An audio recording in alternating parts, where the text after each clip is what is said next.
désolée, je voudrais que Bernard Perret puisse répondre à ce qui a été dit, et ensuite que Patrick Petitjean puisse faire son intervention, puisqu'il n'a pas encore parlé. Bon, alors je vais être très bref parce que je partage totalement ce que vient de dire Geneviève Azam, mais je voudrais juste ajouter un exemple pour bien illustrer cette question des institutions. C'est la question de revenir à cette question centrale du changement climatique qui nous obsède tous. Bon, dès qu'on réfléchit un tant soit peu à cette question, on arrive nécessairement à la conclusion que les approches bottom-up ne suffiront pas et qu'à un moment donné, si on arrive à éviter le suicide collectif de l'humanité, c'est parce qu'on aura construit un certain nombre d'institutions relativement complexes, à différents niveaux, avec des éléments de contrainte, avec des éléments d'incitation, avec des normalisations des systèmes de mesure. Ça veut dire concrètement que tôt ou tard, il ne faut pas avoir peur des mots. J'ai beau tourner la question dans ma tête dans tous les sens, je ne vois pas comment, même si on met en place une société alternative après un effondrement, etc., on échappera à une société où nos émissions personnelles et collectives seront mesurées, et si on pourra échapper au devoir de rendre des comptes sur la manière dont on utilise les énergies fossiles, sur la quantité de gaz à effet de serre que l'on émet, etc. Donc on n'échappera pas d'une manière ou d'une autre à une construction institutionnelle relativement complexe qui aura des aspects contraignants.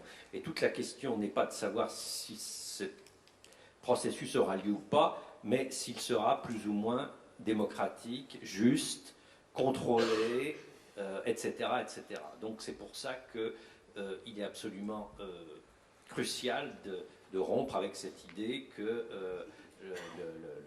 l'écologie, la révolution et que sais-je, c'est un processus qui se déroule de manière antagoniste par rapport aux institutions.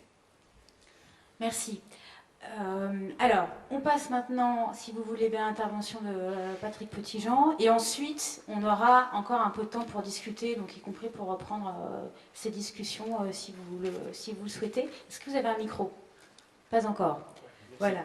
Donc, juste, vous êtes à vous, alors vous avez parlé tout à l'heure au nom de la ville de Montreuil, donc vous êtes auprès de la mairie de Montreuil délégué à la vie associative, mais vous avez eu moult responsabilités précédemment, et vous êtes aussi historien des sciences, comme vous me le rappeliez. Voilà, donc je vais intervenir en fait à partir des différents endroits de la pensée de Gors qui m'ont beaucoup parlé et qui m'ont servi de point d'appui, disons, dans mon activité professionnelle et militante, surtout militante, mais aussi professionnelle.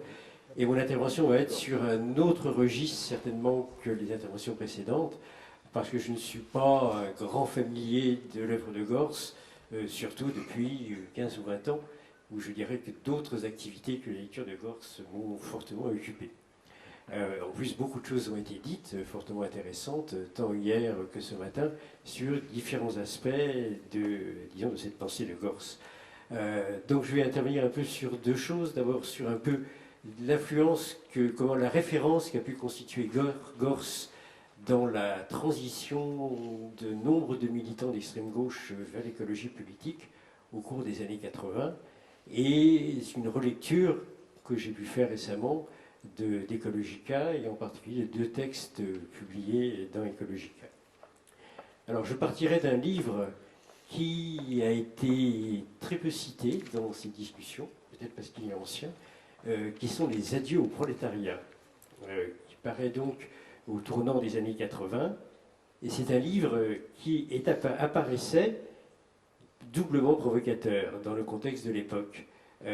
D'abord avec le titre, mais aussi après les différents livres qu'il avait publiés dans les années 70, Le socialisme difficile, les réformes et révolutions, l'image d'André Gorz dans le mouvement d'extrême gauche, tel qu'il s'était développé dans les années 1970, c'est-à-dire avec des références au marxisme souvent d'un point de vue ultra-dogmatique, et puis de marxisme fort différent, parce que c'est évidemment complètement éclaté.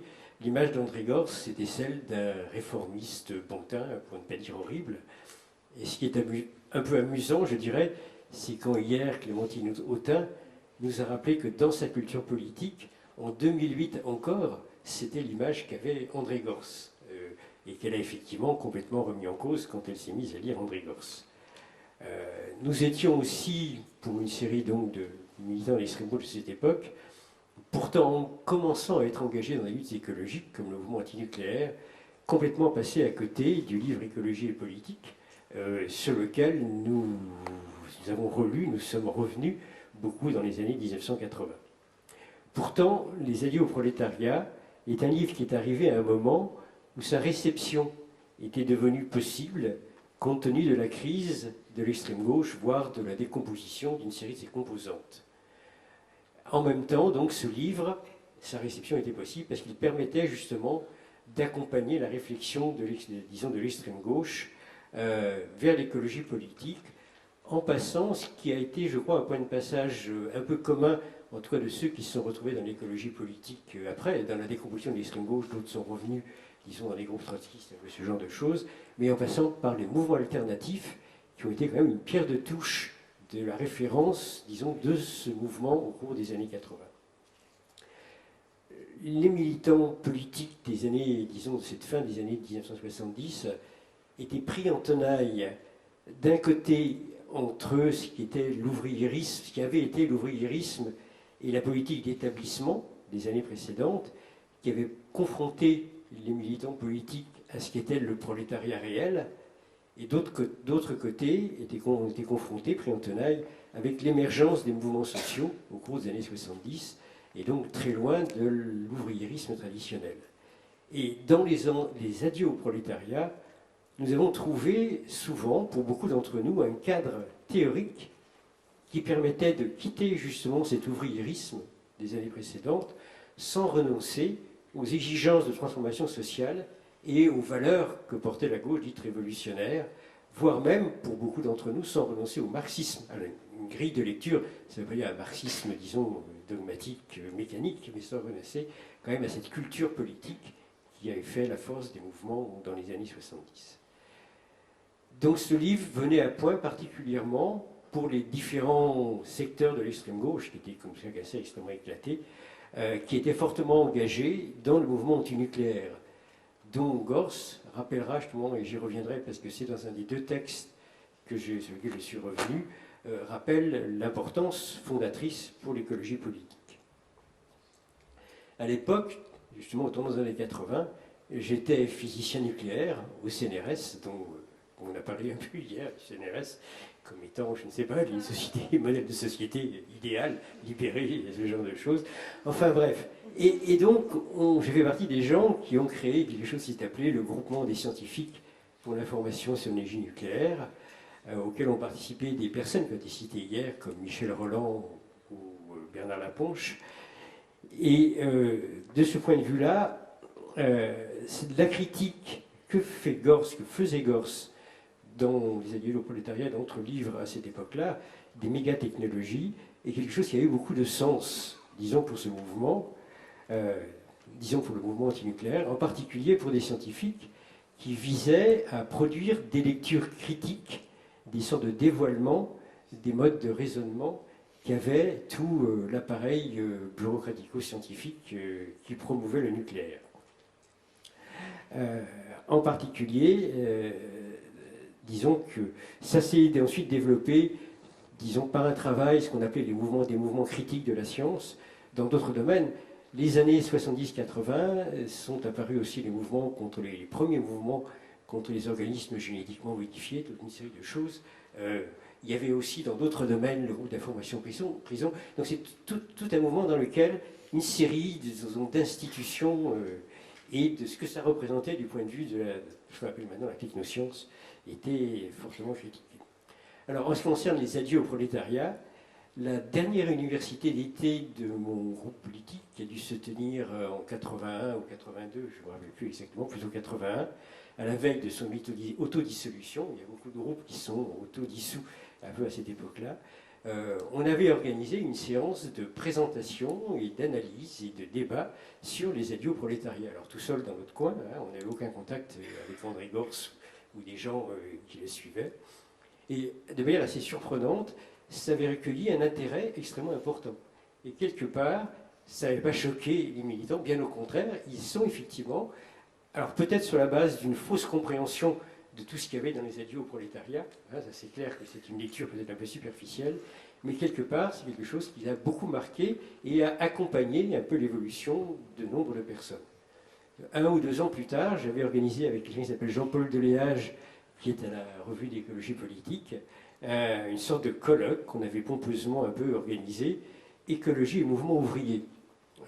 Ce qui était effectivement, quelque part, était un peu iconoclaste, à la fois compte tenu de, disons, de l'archéologie des Verts officiels, hein, qui était en train de se fonder et qui était extrêmement hostile à tout ce qui était mouvement ouvrier, marxisme, un peu ce genre de choses, et puis y compris par rapport au courant d'extrême gauche traditionnel. On avait fait un peu plus tard, on avait essayé les différents groupes, les 4 ou 5 groupes qui s'étaient autodissous un peu à la même époque, ont fait quelque chose qui s'appelait la gauche alternative, ou disons juste avant le milieu des années 80, qui a quelques échos 25 ans après, donc quelque chose qui s'appelle la phase, c'est à peu près les mêmes bases. Et on avait fait, et c'est assez amusant parce que là encore, c'est des choses qui ont des échos un peu lointains, avec Jacques Archimbaud, qui a été directeur de cabinet de Dominique Voynet comme ministre, puis à la mairie de Montreuil, et c'est moi qui était à la direction des Verts, un texte pour une revue qui s'appelle Silence, hein, je crois qu'elle existe encore, qui s'appelle Pour l'écosocialisme. C'était un débat entre les Verts, le mouvement d'action non violent et cette gauche alternative, et on avait écrit un texte un petit peu en ce sens.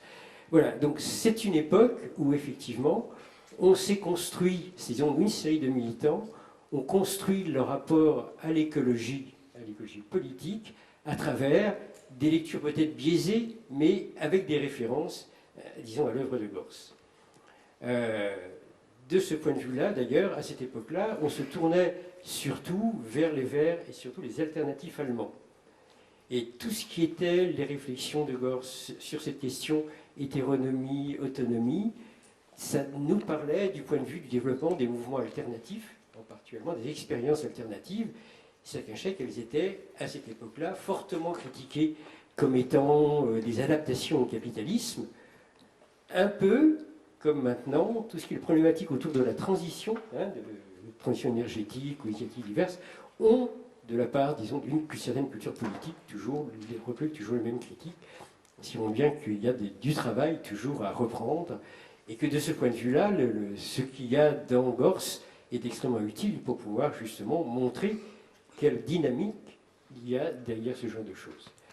Il a fallu attendre encore la fin des années 90 pour que, avec la revue Écorève, qui a été citée à plusieurs reprises, effectivement, qui s'est placé d'emblée sous le parrainage de Gors, effectivement, cette influence d'André Gors soit, je dirais, pas officialisée, c'est qu'une revue, c'est pas une direction, mais c'est des gens qui participaient à la direction des Verts déjà à l'époque, étant certains y sont encore, officialiser l'influence d'André Gors sur les Verts. Voilà, donc si je veux dire un peu sur cette unité itinéraire, alors à la fois c'est un itinéraire personnel, mais en même temps je crois que c'est assez symptomatique de groupes de militants qui effectivement ont fini par adhérer chez les Verts, et ça a été dur parce que vous connaissez ce que c'était à l'époque, à la fin des années 80, mais effectivement qui ont été fort utiles pour ancrer les Verts à gauche au début des années 90.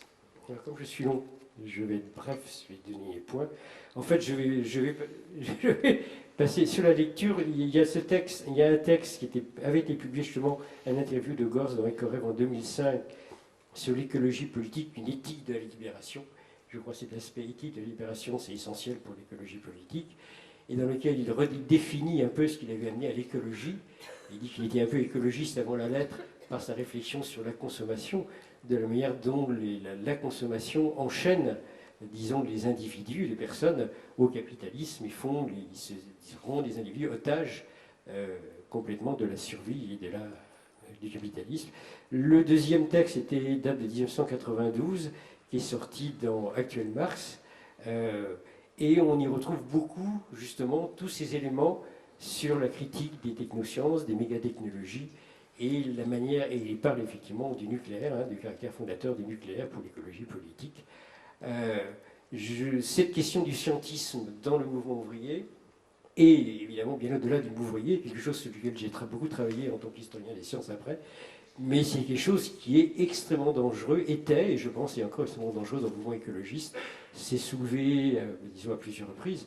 J'ai fait partie en 87 d'une commission d'expertise indépendante sur la centrale de Fessenheim, pour les 10 ans de Fessenheim, et je me rappelle de conflits avec les mouvements écologistes alsaciens à l'époque, qui attendaient les scientifiques. C'est une commission d'expertise avec des scientifiques français, allemands, belges, tous opposés au nucléaire en réalité.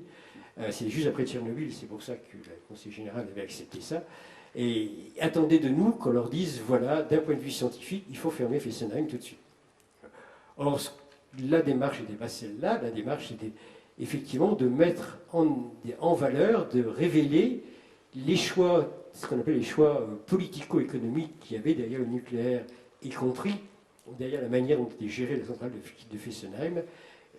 Donc ça abritait derrière des choix scientifiques, techniques, et on refusait d'être sur le même registre. On leur donnait des éléments qui leur permettaient de mener un combat politique sur cette question de la fermeture de Fessenheim. Et ça, c'était très peu compris dans les mouvements écologistes à l'époque. Voilà, merci. Merci beaucoup. Merci beaucoup. C'est vraiment intéressant de terminer par votre intervention, parce que ça permet tout d'un coup de bien voir au fond les applications militantes, les mises en œuvre militantes qui ont pu naître de l'œuvre de Gors. Et ça permet, après une discussion super intéressante, mais assez théorique, d'un coup de... Je ne prendrai pas tout à fait le texte mise en application.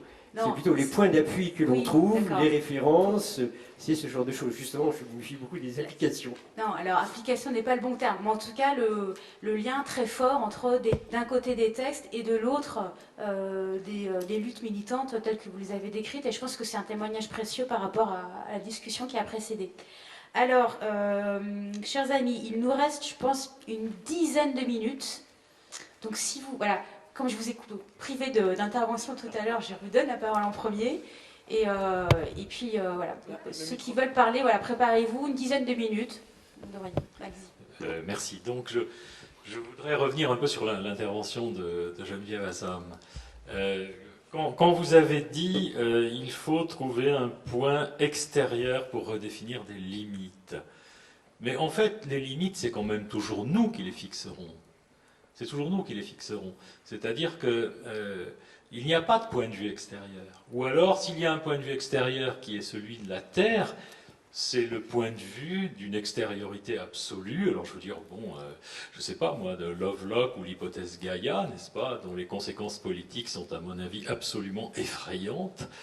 Mais je ne vois pas ce qui permet de dire que la Terre aurait, ou la nature d'ailleurs, aurait quelques droits que ce soit, qui seraient autres que, vous l'avez dit, ou supérieurs aux obligations que nous nous donnons. Car, bon, moi j'habite en Haute-Savoie, qu'est-ce qui empêche de couvrir le massif du Mont Blanc, de remontées mécaniques et d'hôtels fréquentés par des milliers de touristes qui se déplaceront en motoneige?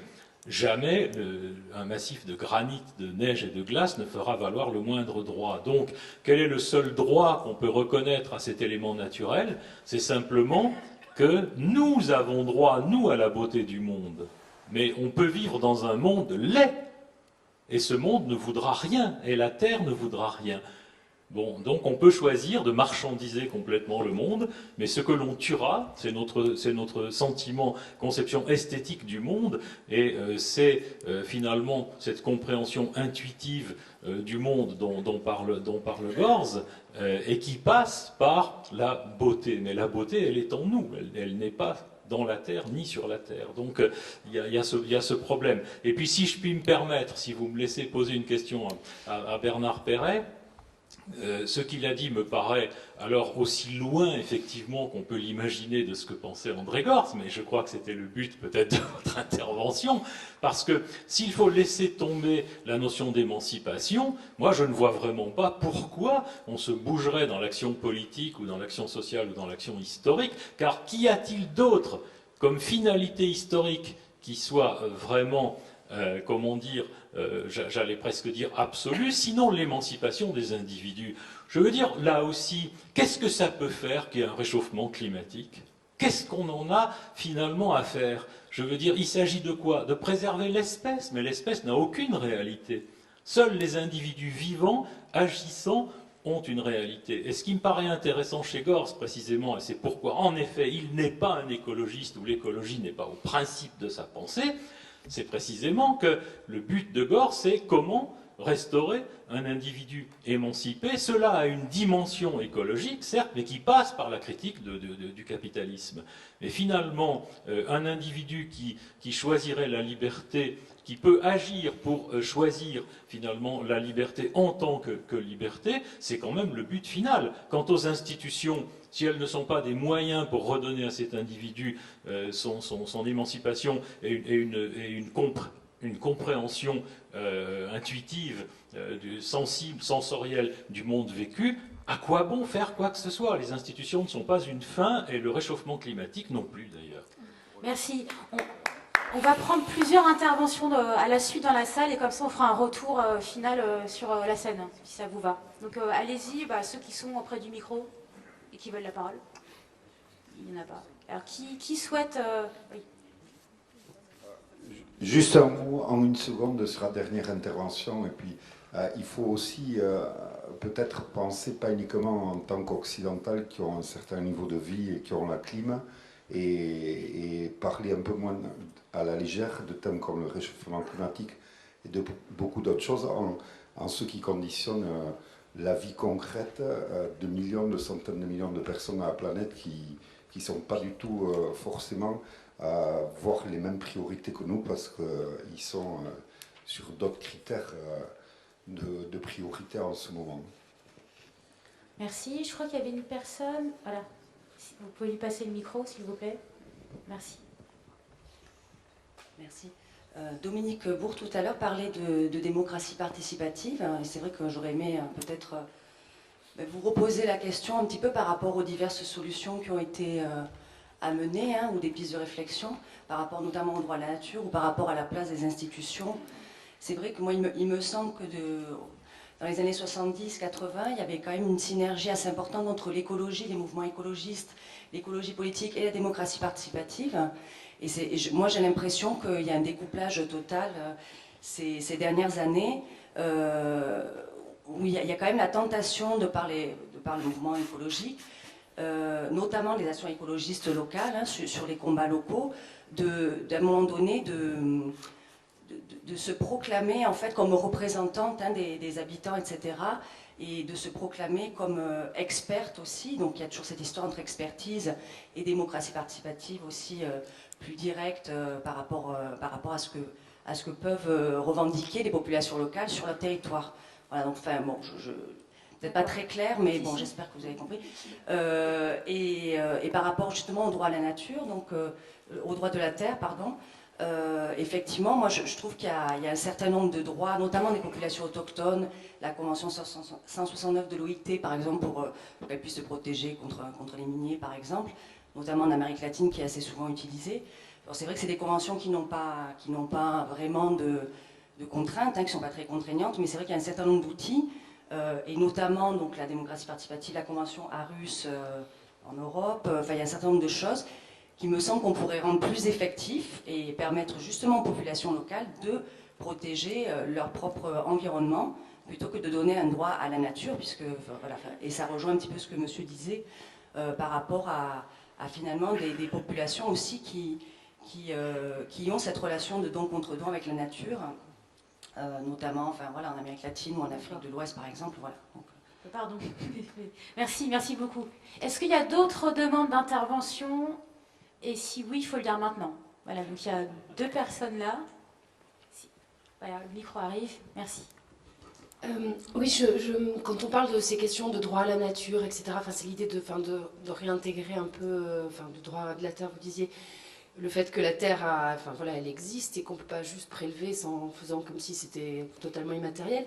Qu'est-ce que vous pensez, qu'est-ce que Gorz disait de l'idée de lui donner un prix, c'est-à-dire que par exemple, le minerai, au lieu que son prix soit juste le prix d'extraction additionné à des taxes, etc., qui est vraiment un prix de la terre, je ne sais pas, que ça alimente, je sais pas, une caisse quelque part. Enfin voilà, est-ce que ça c'est une idée, c'est le concept d'externalité aussi. Est-ce que tout ça, c'est dans la pensée de Gors également? Merci. Et c'était votre monsieur qui demandait la parole aussi, non? Oui, je voulais juste essayer de parler avec comment sortir du capitalisme. Et je voudrais concrètement, voir qu'aujourd'hui, je crois qu'à peu près 147 multinationales, dont on ne parle pas d'ailleurs, on ne sait pas exactement lesquelles, contrôlent à peu près plus de 40% de la production mondiale. Et évidemment, concrètement, on parle, on fait de la politique, on discute des discussions politiques. Regardez ce qui s'est passé avec la République de Weimar. La République de Weimar, finalement, il y avait des débats très très forts entre les socialistes, les communistes, les anarchistes, les spartakistes. Ils se sont tellement battus les uns avec les autres que finalement, il y a un autre chancelier qui a été élu finalement et qui a tout changé. Donc voilà, moi ces éléments concrets, ces éléments pratiques, ce que monsieur vient de dire aussi m'intéresse beaucoup, pour essayer de sortir de ce système, comment faire. Et je propose, moi j'ai fait un certain nombre de conférences à l'université à Nantes, je suis toujours là-bas d'ailleurs. Je crois qu'aujourd'hui, il y a des choses qui sont extrêmement intéressantes, c'est par exemple de lire 2 lettres. Une lettre d'Einstein en juillet 1932, comment est-ce qu'il n'y aura pas de crise? Et il a envoyé cette lettre à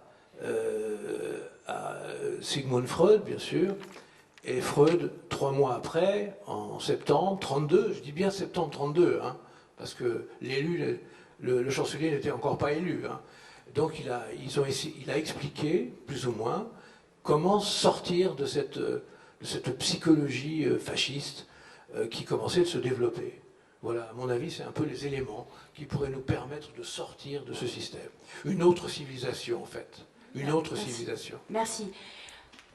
Très court, parce qu'il faut que, si vous voulez bien, parce qu'il faut que nos intervenants puissent quand même répondre à ce qui a été dit, il n'y a plus beaucoup de temps. Donc vous, monsieur devant, je ne sais pas où est le micro, s'il vous plaît, et ce sera le dernier, après vous pourrez discuter voilà, en dehors de ce dispositif. Oui, une question de tipping point, en particulier pour Jean-Pierre Dupuis. Gors et sa femme Dorine n'avaient pas d'enfants. Quand Gors est né, ils étaient 2 milliards sur la Terre. Quand il est mort, ils étaient 6 milliards et demi. Alors, est-ce qu'il y a là... Est-ce que Gors avait une vision sur la démographie? Est-ce que ça rentrait dans ses réflexions? Et est-ce qu'on n'a pas là un tipping point, puisque en 2050, on sera environ, enfin à la fin du siècle, on sera entre 9 et 10 milliards. Quoi. Ok, merci beaucoup. Alors, je propose qu'on reprenne sur scène et qu'on fasse dans l'ordre, voilà, donc Dominique, si tu veux commencer. Et si vous voulez bien lui donner le micro. Moi, j'aurais m'inscrire complètement en faux contre cette idée que le sujet serait premier et qu'il n'y aurait pas d'extériorité. Ce qui est commun justement à la pensée écologique, c'est intéressant parce que ni Gors ni Moscovici ne se mettent là-dedans.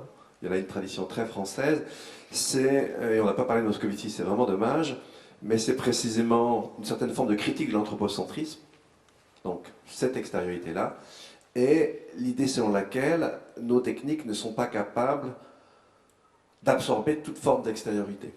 Donc dans les deux cas, c'est bien la question de l'extériorité, c'est bien la question de la limite. Mais je dirais que dans les rapports des hommes les uns aux autres, c'est aussi une question de finitude. Et là, moi, je ne m'inscris absolument pas dans la pensée de Gors. Ce que Jean-Pierre a rappelé tout à l'heure, le fait effectivement qu'il a voulu réassumer sa naissance et finalement assumer sa mort, je trouve ça effrayant. Et aujourd'hui, vous l'avez dans le transhumanisme, de façon archi claire. Donc, pour moi, au contraire, la pensée doit se construire sur le présupposé d'une extériorité. Après, comment on deal avec, et qu'est-ce qu'on en fait, comment elle nous permet de mieux vivre, ça c'est autre chose. Mais il faut pas tard, c'est trop, j'ai pas le temps là de développer, mais pour moi c'est vraiment un aspect important, et cette histoire de droit de la terre m'intéresse beaucoup, tout en ayant été à une époque très contre ce genre de choses. Moi j'ai beaucoup évolué là-dessus, et au contraire, je me sens tout à fait en accord avec ce qu'a dit Geneviève tout à l'heure. Merci beaucoup Dominique Bernard Perret. Alors, je suis évidemment pas contre l'émancipation, ça serait absurde, l'émancipation au sens de liberté. Mon point, c'est le fait que Gors est suite à une certaine pensée du jeune Marx, pour faire court, voit un peu l'émancipation comme un processus très individualiste qui se fait de manière unilatéralement contre la société, contre des institutions qui sont de manière assez globale perçues comme des mécanismes d'inculcation, de domination, etc. Pour bien me faire comprendre, je reviens sur cette phrase de Gors, la relation éducative n'est pas une relation sociale. Parce que je crois que ça correspondait vraiment au fond de sa pensée, et là je suis radicalement en désaccord. Et je vais même aller plus loin, je pense que c'est pour avoir un peu oublié que la relation éducative est une relation sociale qui s'inscrit dans un cadre institutionnel qui est celui d'une institution scolaire qui a une logique institutionnelle. C'est en partie pour cela que les enseignants n'arrivent plus à éduquer. C'est mon opinion personnelle. Et je pourrais le développer sur un exemple précis que j'ai vécu en tant que parent d'élève. Merci Patrick. Oui, juste un commentaire sur les questions concernant la démocratie participative. Dans l'article de Gors que je n'ai pas eu le temps de commenter davantage, c'est plus vite, qui date de 1992, s'intitulait justement l'écologie politique entre expertocratie et autolimitation, qui je crois indique qu'il y a effectivement un risque permanent lié au rapport justement entre l'écologie et la science, l'écologie scientifique, à plus forte raison quand on participe à des institutions, dans la mesure où on estime avoir des bonnes connaissances et des bonnes réponses, il y a des risques effectivement extrêmement forts d'expertocratie. De ce point de vue-là, c'est toujours un travail permanent pour effectivement redire, essayer de faire en sorte qu'il y a différents domaines d'expertise. Il y a des expertises des habitants, et souvent meilleures que l'expertise des politiques. Et donc ça, c'est tout le travail effectivement de démocratie participative, mais ça ne se fait pas d'en haut, de haut en bas, à partir des institutions. Ça se fait dans la manière dont les institutions peuvent, disons, accepter les conflits, les initiatives, les rendre possibles justement des initiatives, même si elles viennent en conflit avec ce que fait une institution, et, disons, reconnaître que ça a une valeur de ce point de vue-là, du point de vue d'avancée de la démocratie, des réponses à une série de problèmes et tout. Ça rejoint un travail qui a été fait aussi dans les mouvements critiques de sur l'idée qu'il faut s'intéresser à la production de connaissances hors des instances académiques, ce qu'on appelle maintenant les problématiques des sciences citoyennes, un peu ce genre de choses. Il y a une association qui s'appelle la Fondation des sciences citoyennes. Ce qu'on avait fait dans les années 80 avec ce qu'on appelait les boutiques des sciences, un petit peu, c'est-à-dire de mettre au service des mouvements sociaux, des syndicats, les connaissances existantes et faire travailler des laboratoires à partir des demandes, des problématiques qui existait dans le mouvement social. Bon, ça n'a pas tenu le choc en France. L'institution universitaire est donc particulièrement solide pour résister à ce genre de choses. Mais je crois que c'est effectivement des choses qui sont très constitutives pour moi aussi de l'écologie, cette question de science citoyenne et du fait de lutter contre les tendances à l'expertocratie. Merci beaucoup. Merci. Geneviève. Merci. Bon, je ne peux pas répondre à toutes les questions qui ont été soulevées par vous, monsieur. Vous avez très bien exprimé, à mon avis, en le durcissant un peu, ce que pense Gortz. C'est ce que j'ai voulu, non pas critiquer, mais en tout cas, bon, donc je crois que je ne vais pas reprendre mon exposé. En tout cas, je pense qu'on ne peut pas maintenir comme ça une opposition entre nature et société. Quand vous dites la beauté en l'a en soi, ça veut dire la nature est construite et pure construction. On est dans l'idéal purement constructiviste. Je ne le pense plus. J'ai pu le penser. Je ne le pense absolument plus. Et quelqu'un le disait tout à l'heure, en particulier, le réchauffement climatique n'est pas une abstraction de scientifiques. Il fait partie du monde vécu, celui dont parlait Gortz au quotidien, par des millions, voire aujourd'hui des milliards de personnes. C'est le monde vécu. C'est celui-là, le monde vécu. La perte de la biodiversité, c'est le monde vécu aujourd'hui. Ce n'est pas une abstraction uniquement. Et ça, je crois que là... Bon, première chose. Deuxième chose, donc je ne peux pas répondre sur tout, mais deuxième chose, c'est sur la sortie de la civilisation. Moi, je ne l'ai pas dit depuis hier, ce terme de sortie me gêne énormément. Ce terme de sortie me gêne parce que malgré tout, même si on croit être sorti de cette pensée qui pense qu'il y a un avant, qui sera, et un après qui sera radicalement différent de l'avant, du passé faisant table rase, etc. Je pense que nous pensons être sortis de ce type de pensée. Mais le fait de toujours dire la sortie de la civilisation nana, la sortie du capitalisme, entretient cela. Pourquoi? Et là, je m'appuie beaucoup sur Gandhi. Gandhi qui nous dit que les mondes que nous voulons, ils sont déjà là. Il n'y a pas le monde que nous avons là aujourd'hui, puis une porte qui va nous permettre de sortir. Ils sont déjà là. Bien souvent, nous ne savons pas les voir, nous ne savons pas les regarder, parce que nous sommes dans l'attente, encore, nous sommes trop marqués par l'attente de ce que nous projetons pour un avenir, pour les générations futures. Bon, ça c'est Gortz. Je suis tout à fait d'accord. Mais, donc, c'est tout à fait Gortz. Et ce qu'il a repris aussi, je pense, même à Hannah Arendt, etc. C'est-à-dire, c'est la sensibilité par rapport à ce qui se vit dans ce monde-là, qu'il faut élargir, bien entendu, qu'il faut amplifier, à qui il faut donner sens, pour qu'il y ait le basculement suffisant que nous souhaitons. Donc, et en ce sens-là, je pense qu'aujourd'hui, il y a le fourmillement d'initiatives, d'expériences, de projets, de résistance partout dans le monde, est une véritable espérance, mais qu'on ne peut pas uniquement mettre ainsi en avant. On ne doit pas se masquer les difficultés, c'est comment arriver à trouver le levier qui nous permet de dépasser cette difficulté. Bon, voilà ce que je voulais simplement dire.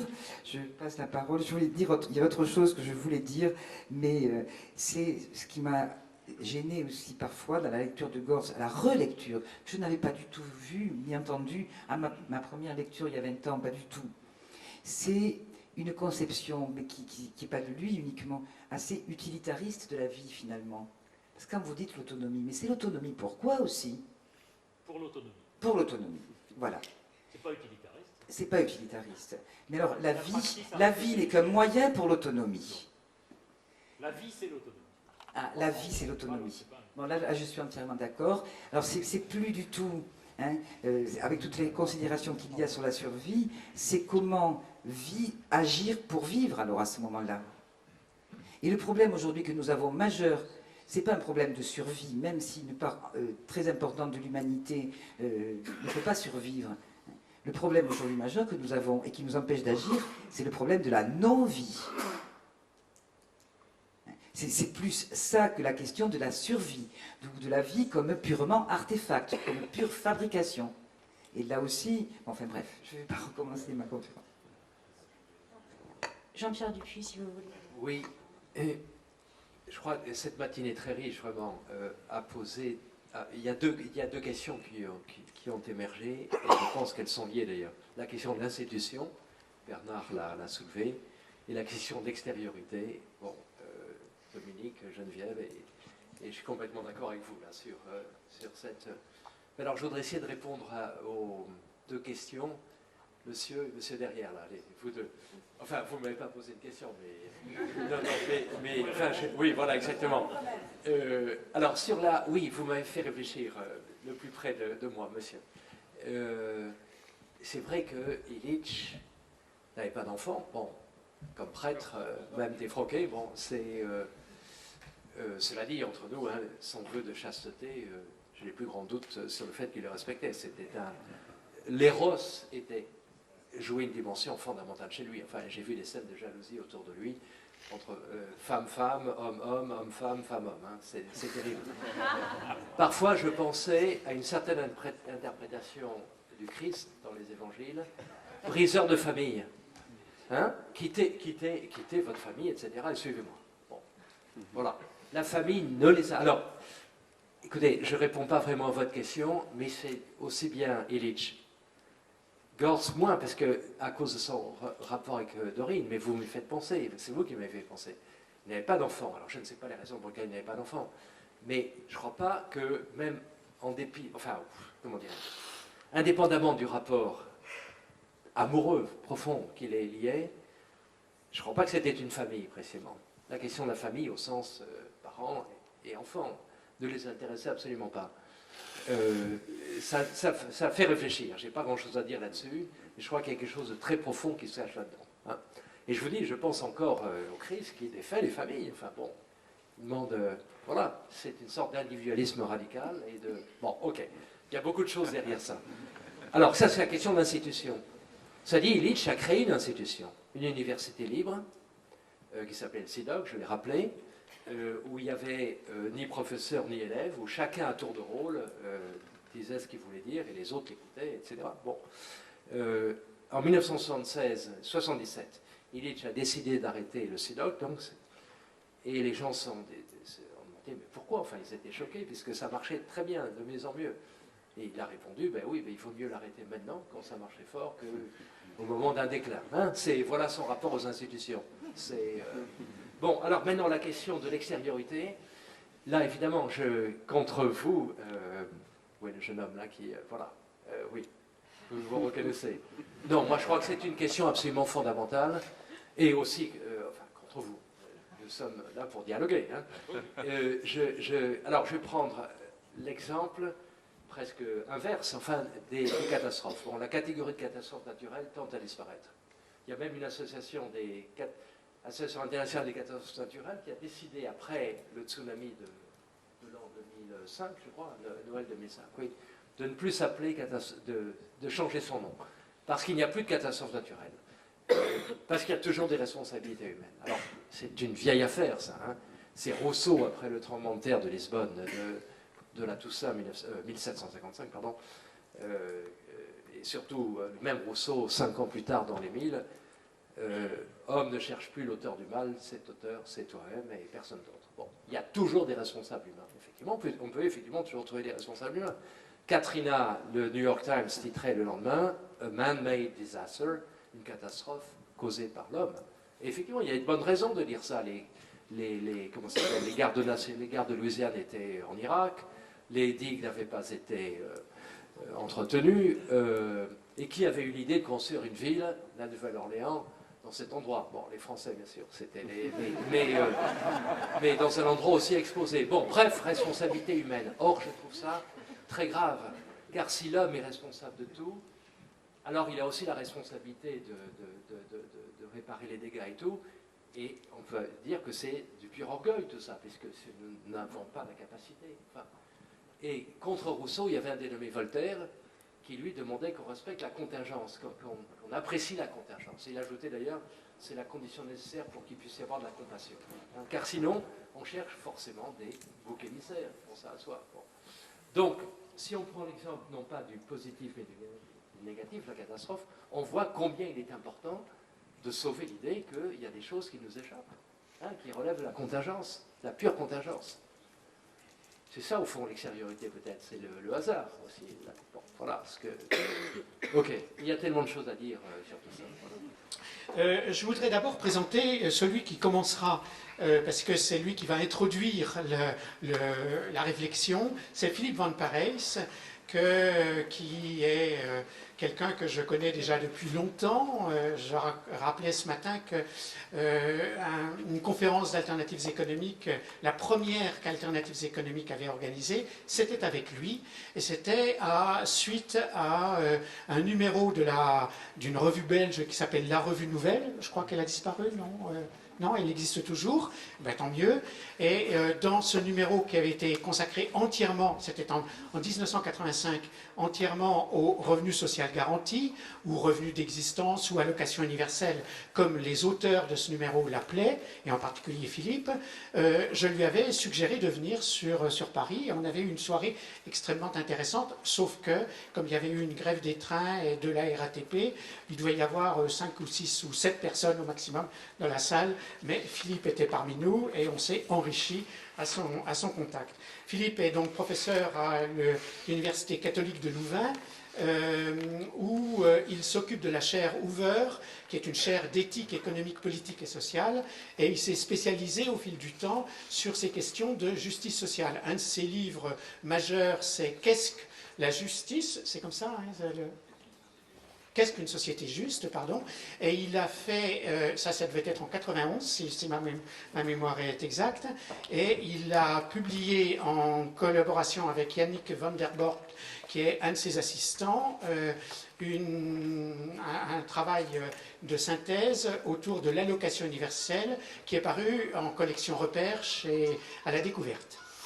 Voilà, alors après je présenterai les différents intervenants, mais je propose, Philippe, que tu commences tout de suite en ton exposé un peu liminaire, puis chacun des autres intervenants pourra ensuite soit réagir, soit développer un point de vue complémentaire.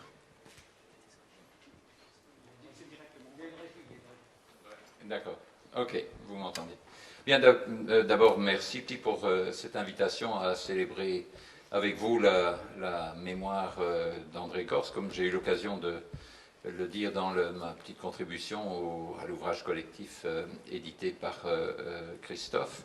J'ai encore beaucoup d'admiration et d'affection pour André Gorz. C'est un des 3 penseurs auxquels j'ai dédié un de mes livres, inspirateur inoubliable, interpellateur intransigeant. Pour moi, comme pour Patrick Petitjean, le bouquin de Gorz, qui pour moi a été une véritable révélation, c'était Adieux au prolétariat. De temps en temps, vous lisez, de temps en temps, ça n'arrive pas souvent dans une vie, vous lisez un bouquin et vous dites en le lisant, mais merde alors, voilà vraiment un gars qui formule bien mieux que je n'aurais pu le faire, des trucs que je percevais d'une manière plus ou moins confuse.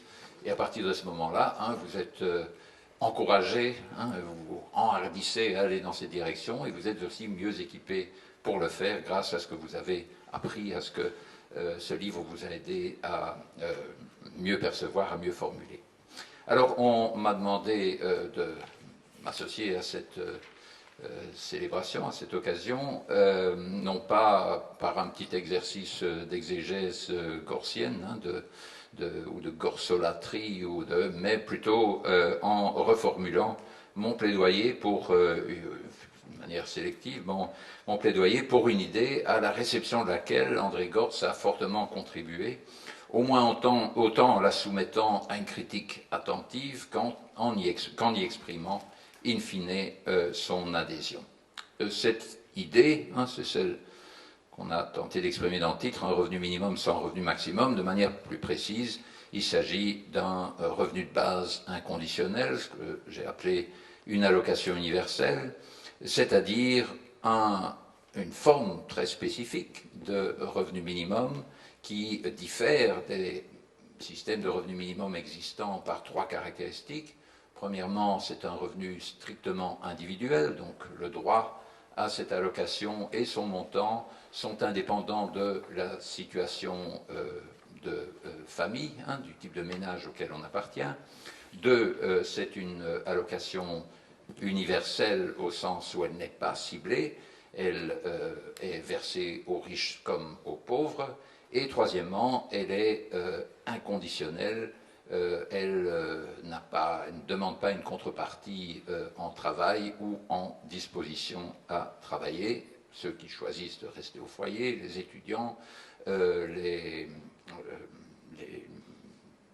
personnes qui sont au chômage volontaire ou involontaire, tout le monde, tout comme les travailleurs, y ont droit au même montant. Alors, la connexion entre cette idée et ce qui m'était apparu comme une idée tout à fait centrale et importante dans Adieu au prolétariat de Gorz est immédiate, ce qui m'avait, une manière extrêmement simplifiée de formuler ce que j'avais trouvé vraiment très convaincant et en même temps nouveau chez Gorz, c'était dans Adieu au prolétariat, c'était de dire, écoutez, l'horizon de la gauche, l'objectif de la gauche radicale ou modérée, ce n'est pas d'essayer de transformer autant que possible les salariés en fonctionnaires.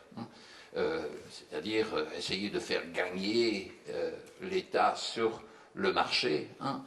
C'est pas ça l'objectif fondamental, parce que en fait, il n'y a pas 2 mais 3 sphères, 2 mais 3 manières d'organiser la vie économique, qui sont le marché, l'État et puis ce qu'il a appelé la sphère autonome. Eh bien, le rapport entre le développement ou la protection de la sphère autonome et l'allocation universelle est immédiat parce qu'il n'y a pas de manière plus simple, plus directe de promouvoir ou de protéger la sphère autonome que de verser un revenu inconditionnel qui est bien sûr une forme de subvention à la sphère autonome qui est financée par une ponction sur la sphère hétéronome, sur la sphère marchande et étatique. Donc, ce rapport est direct. Je ne vais pas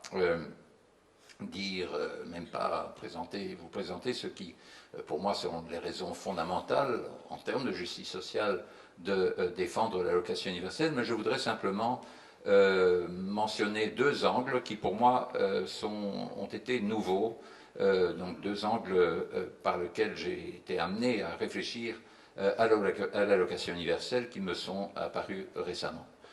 Si j'avais plus de temps, j'en mentionnerai un troisième, c'est que pour moi, l'idée d'allocation universelle a aussi trouvé une pertinence tout à fait nouvelle et inattendue avec la crise de l'eurozone. J'ai publié il y a quelques semaines ou 2-3 mois peut-être aussi dans Le Monde une tribune intitulée « Pas d'eurozone sans euro-dividende » et je suis convaincu que sans une forme de redistribution interpersonnelle transnationale, qui ne pourra prendre qu'une forme extrêmement simple comme l'allocation universelle, nous ne pourrons pas avoir une monnaie commune européenne qui soit stable, qui ne soit pas sujette constamment au type de crise que nous avons maintenant.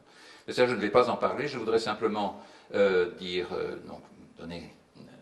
en guise de stimulation la discussion, donc de parler, du débat contemporain en Allemagne sur l'allocation universelle, le revenu inconditionnel, débat en Allemagne auquel André Gorz s'intéressait particulièrement et auquel il a aussi contribué à inspirer, mais qui n'a vraiment pris son essor que dans les toutes dernières années après la mort d'André Gorz. Donc ce sera le premier angle. Et le deuxième angle, ce sera succinctement aussi le rapport, pour moi, nouveau entre l'allocation universelle et le développement soutenable, ou en tout cas ce qu'il faudrait mettre derrière cette expression pour désigner un objectif qui ait du sens. Premièrement, donc, le débat en Allemagne. Il s'est passé quelque chose de tout à fait étonnant en Allemagne, c'est-à-dire qu'il y a eu une réforme qu'on peut considérer comme extrêmement régressive du point de vue de l'allocation universelle, qui a déclenché en Allemagne un débat sans précédent, je dirais même sans précédent dans n'importe quel pays européen, à partir de 2005. Cette réforme, c'est la réforme dite Agenda 2010 ou Hartz IV, mise en place par le second gouvernement Schröder, donc alliance de la SPD avec les Grünen vers la fin de leur seconde législature, donc 2005, une réforme de l'État social allemand, sans doute certainement la plus importante depuis la Deuxième Guerre mondiale, qui a conduit à rendre l'État social allemand beaucoup plus répressif et à être moins égalitaire qu'il ne l'était auparavant. Réforme principale, c'est réduction de la durée des allocations chômage de 32 à 12 heures. Le système d'aide sociale résiduaire se voyait réduit quant à son montant moyen, et aussi accompagné de mesures beaucoup plus répressives en matière de pression à obtenir du travail. Dernier aspect important, c'est que il devenait beaucoup plus facile et beaucoup plus général de combiner ce revenu résiduaire, donc l'ancienne Sozialhilfe qui s'appelle maintenant Arbeitslosengeld II. Donc il est devenu beaucoup plus facile de combiner cette allocation avec un revenu du travail, revenu peu rémunéré du travail, ce qu'on appelle en Allemagne le Kombilo. Bien. Alors, quel a été l'impact de cette réforme? Une augmentation de l'inégalité en Allemagne assez spectaculaire au cours des 5, 7, 8 dernières années, une amélioration de la compétitivité de l'Allemagne, qui n'est évidemment pas sans impact sur la diminution de la compétitivité relative des autres pays de la zone euro, mais aussi une recrudescence d'intérêt, enfin vraiment l'apparition d'un véritable débat sur l'allocation universelle, bedingungsloses Grundeinkommen en Allemagne, avec des soutiens extrêmement diversifiés. Donc les grands noms, enfin les personnes qui sont apparues alors comme dans les médias aussi comme les grands défenseurs de l'allocation universelle, des personnes très diverses. Katia Kipping, qui est l'actuelle présidente de Die Linke, donc du parti qui a fait sécession de la SPD suite à la réforme Schröder, et dont elle est donc Katia Kipping, que j'avais rencontrée au Forum social mondial à Porto Alegre, a été élue au Bundestag ultérieurement, et maintenant est présidente de Die Linke, et est une de celles qui a mis l'allocation universelle dans le débat public allemand, mais aussi un personnage aussi différent d'elle que Götz Werner, qui est le patron d'une chaîne de droguerie, 26 000 employés, et qui très rapidement est devenu un personnage médiatique. On l'invitait à tous les talk shows allemands, parce qu'avoir un grand entrepreneur, un grand patron qui défendait l'allocation universelle était un truc très étonnant. Donc, il y a eu 10, 15, 20 bouquins publiés sur l'allocation universelle depuis lors en Allemagne. Alors, ce qui est intéressant, c'est de voir,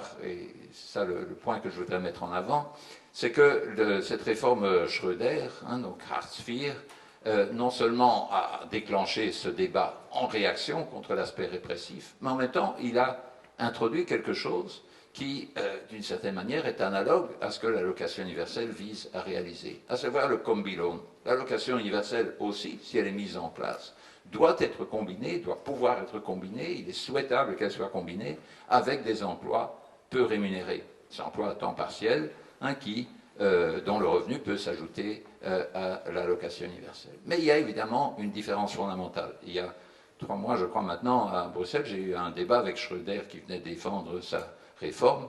On m'avait demandé de lui donner la réplique, et Schröder lui-même disait que sa réforme, une des choses qu'il regrettait dans sa réforme, c'était l'abus, le Missbrauch par les employeurs de la possibilité qui leur était offerte de recruter des travailleurs à bon marché, puisqu'ils étaient partiellement subsidiés par le système donc dit Hartz IV.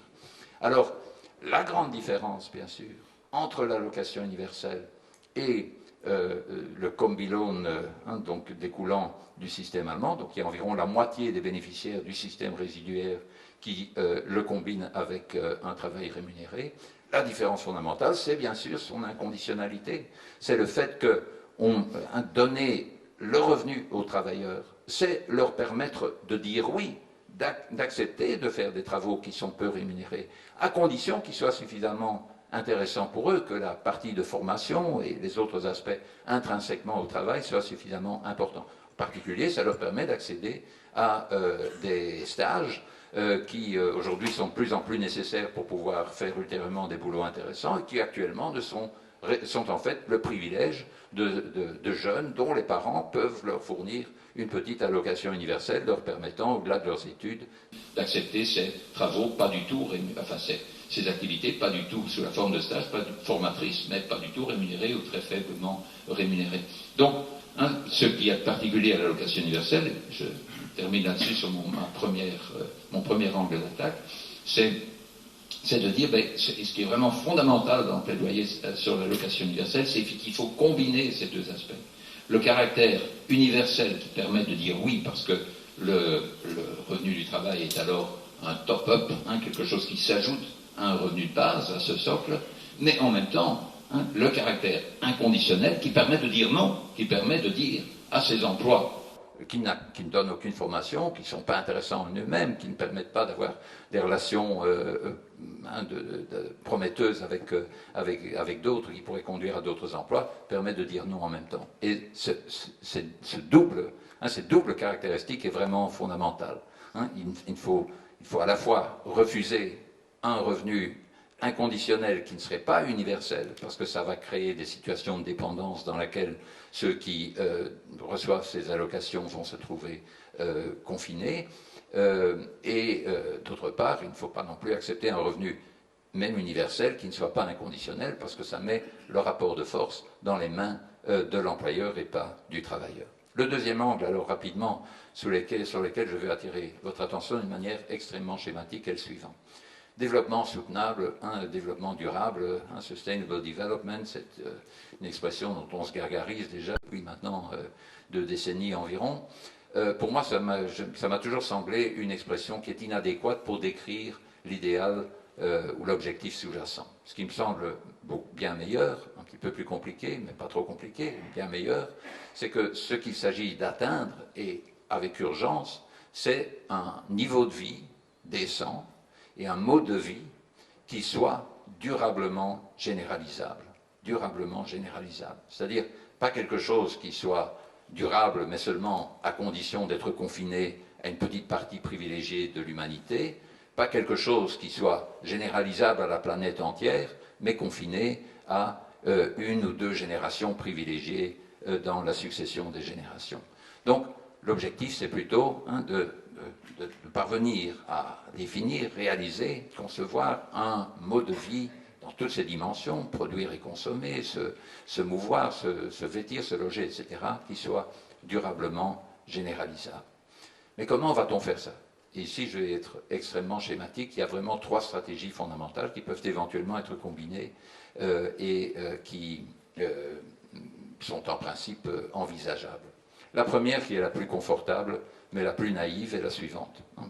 Consiste à dire, ce qu'il faut faire, c'est du commerce équitable, cesser d'exploiter les pays pauvres, et puis on va arriver à une situation où, chez nous, on pourra diminuer la consommation et la production, et là-bas, un niveau, là-bas, c'est-à-dire dans les pays plus pauvres, on pourra atteindre un niveau de productivité comparable au nôtre, qui leur permettra, par leurs propres moyens, d'atteindre eux-mêmes, pour leur population, un niveau de vie qui soit durable de génération en génération. Personnellement, ça peut sembler très bien en principe, mais j'ai été convaincu par mes visites dans l'État d'Afrique que je connais le mieux, qui est le Congo-Kinshasa, que ce siècle, même le siècle prochain, c'est quelque chose qui n'est simplement pas concevable. Pourquoi? Très brièvement, de manière beaucoup trop simple, une dimension, c'est la dimension démographique à laquelle il a déjà été fait allusion tout à l'heure. 1950, la Belgique avait 10 millions d'habitants, le Congo 14 millions. Aujourd'hui, la Belgique a 11 millions d'habitants, le Congo 52 millions. La prévision pour 2050, c'est la Belgique 13 millions et le Congo 150 millions. Cela dans une situation où on a un système d'enseignement qui est complètement dévasté, qui ne parvient pas à créer les élites éduquées qui pourraient mettre un peu d'ordre dans le système administratif, le système judiciaire, etc. Cela aussi dans des conditions climatiques qui ne s'améliorent pas et qui ne permettraient une productivité comparable à la nôtre qu'avec une gabegie en matière d'air conditionné du type de celle qu'on a au Texas. Donc, croire qu'un pays comme le Congo pourra atteindre un niveau de productivité pouvant permettre à sa population d'atteindre un niveau décent et durablement généralisable, même donc pour un pays d'Afrique comme celui-là, c'est simplement naïf. C'est confortable pour nous de le croire, mais c'est du wishful thinking. Deuxième stratégie, si ça c'est possible, qu'est-ce qu'il y a d'autre? Le plus efficace, le plus rapide, c'est une migration massive. Laisser venir 300 millions d'Africains subsahariens en Union européenne, avec bien sûr pour effet une dislocation tant des communautés d'origine que des communautés d'arrivée. Bon, schéma apocalyptique, on devra le faire dans une certaine mesure, mais jamais à l'échelle massive qui serait nécessaire. Troisième et dernière solution, et c'est ça la connexion avec l'allocation universelle, c'est qu'il n'y a qu'une troisième autre solution, c'est au fond celle qu'on a au sein de nos États. Ce sont des transferts interpersonnels qui permettent de stabiliser les populations et en même temps de leur permettre d'atteindre un niveau de vie qui soit suffisant. Il y a des transferts permanents du nord vers le sud de la Belgique. Il devra y en avoir des transferts permanents du nord vers le sud de l'Europe, comme il y en a actuellement des côtes des États-Unis vers l'intérieur des États-Unis. Bon. Nous devrons graduellement mettre ça en place à l'échelle du monde, et la forme pourront prendre ces transferts, ce ne seront pas des transferts de gouvernement à gouvernement, d'État à État, mais une forme de redistribution interpersonnelle. Bien, et donc, de ce point de vue-là, ce qu'il s'agit de faire en Europe est vraiment, pour moi, très important. Il s'agit de mettre un tel système en place en Europe. Ça ne pourra prendre que cette forme-là, comme préfiguration de ce qu'il faudrait faire à l'échelle du monde. Je termine alors simplement à cette lumière, à la lumière de ce que je viens de dire, par un commentaire sur le titre et le rapport entre ce que je viens de dire et le titre du colloque et la discussion sur les sorties du capitalisme. Bon, est-ce que tout ça, hein, bon, on peut dire c'est utopique, c'est un peu, bon, hein, ça ne se fera pas en un jour, certes, c'est radical, mais est-ce que ça nous fait sortir du capitalisme? Ben, il faut d'abord s'entendre sur ce qu'on va appeler capitalisme. Si capitalisme, c'est un système où la plus grande partie des moyens de production font l'objet d'une propriété privée, alors le scénario que je viens d'esquisser, ça reste un scénario capitaliste. Et franchement, puisque je ne suis pas ici pour dire ce qui plaît à mon auditoire, mais ce que je pense, hein, franchement, je pense effectivement qu'il est possible que l'humanité meure du capitalisme, mais j'ai personnellement la certitude, tant que je puisse en avoir une, que l'humanité, quand elle mourra encore avec le capitalisme. Ça se fera peut-être dans un siècle, dans 53 siècles, dans 3000 siècles, mais le capitalisme y sera encore. La question véritable, messieurs, n'est pas la question de savoir si on va sortir du capitalisme ou non, mais c'est de choisir entre les millions de formes de capitalisme. Il est clair qu'il importe de multiples manières de réguler ce capitalisme, de le contraindre. Et la question fondamentale sous cet angle-là, c'est vraiment la question de l'articulation entre le marché et la démocratie. Notre humanité, chacune de nos sociétés, a un besoin impératif tant du marché que de la démocratie. Ce sont deux inventions magnifiques. Mais il faut bien les articuler. En particulier, il faut échapper d'urgence à la situation actuelle où les démocraties sont soumises aux diktats du marché. Hein, c'est les démocraties qui sont immergées dans le marché, et le marché, par conséquent, qui en les mettant en concurrence, contraint les démocraties à rechercher la compétitivité et à se soumettre à ses lois. Au contraire, ce qu'il s'agit de faire, c'est insérer le marché, réinsérer le marché dans la démocratie. Et de ce point de vue-là, hein, c'est à mes yeux capital ce qu'on doit faire, ce qu'il importe de faire de crise en Europe, en construisant des institutions, et donc j'ai bien aimé le plaidoyer de ce matin sur l'importance des institutions, en construisant des institutions démocratiques en Europe qui parviennent à enserrer le marché, à lui imposer des contraintes qu'il ne va pas accepter spontanément, en particulier en matière distributive. Est-ce que tout ça, c'est pas de l'utopie? Est-ce que on ne va pas, il n'y a pas de temps en temps du découragement qui pointe? Quand le découragement pointe, moi je repense régulièrement à cette petite lettre que m'avait envoyée André Gorz et que je cite dans ma contribution au volume collectif, la lettre dans laquelle il m'annonçait qu'il venait de se faire membre du bien, du réseau à l'époque européen, maintenant mondial pour l'allocation universelle. Et après avoir dit ça, il a ajouté « continuer ». Et ce continuer m'a fait penser à ce que Herbert Marcuse a fait écrire sur sa tombe à quelques mètres de la tombe de Fichte et de Hegel dans un petit cimetière de Berlin. Il y a sa signature et au-dessus de la tombe il y a écrit « Weitermachen », continuer. Herbert Marcuse, avec qui j'ai encore vu, ne fût-ce que d'après les photos dans le bouquin, que André Gorz avait eu des relations étroites, terminait aussi l'homme unidimensionnel par une phrase magnifique à laquelle je repense très souvent, en particulier dans les moments les plus difficiles au niveau des différentes dimensions de mon militantisme. C'est une phrase de Walter Benjamin qu'il cite en allemand, y compris dans la version originale anglaise de One Dimensional Man, qui dit c'est en raison de ceux qui n'ont pas d'espoir que l'espérance nous est donnée. Ce serait une phrase à laquelle André Gorz aussi aurait pleinement adhéré.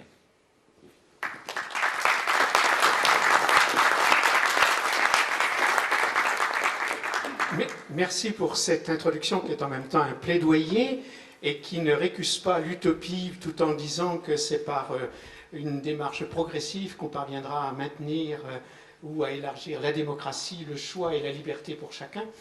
Alors, c'est sans doute sous un angle assez différent que maintenant Roger Godinot va intervenir.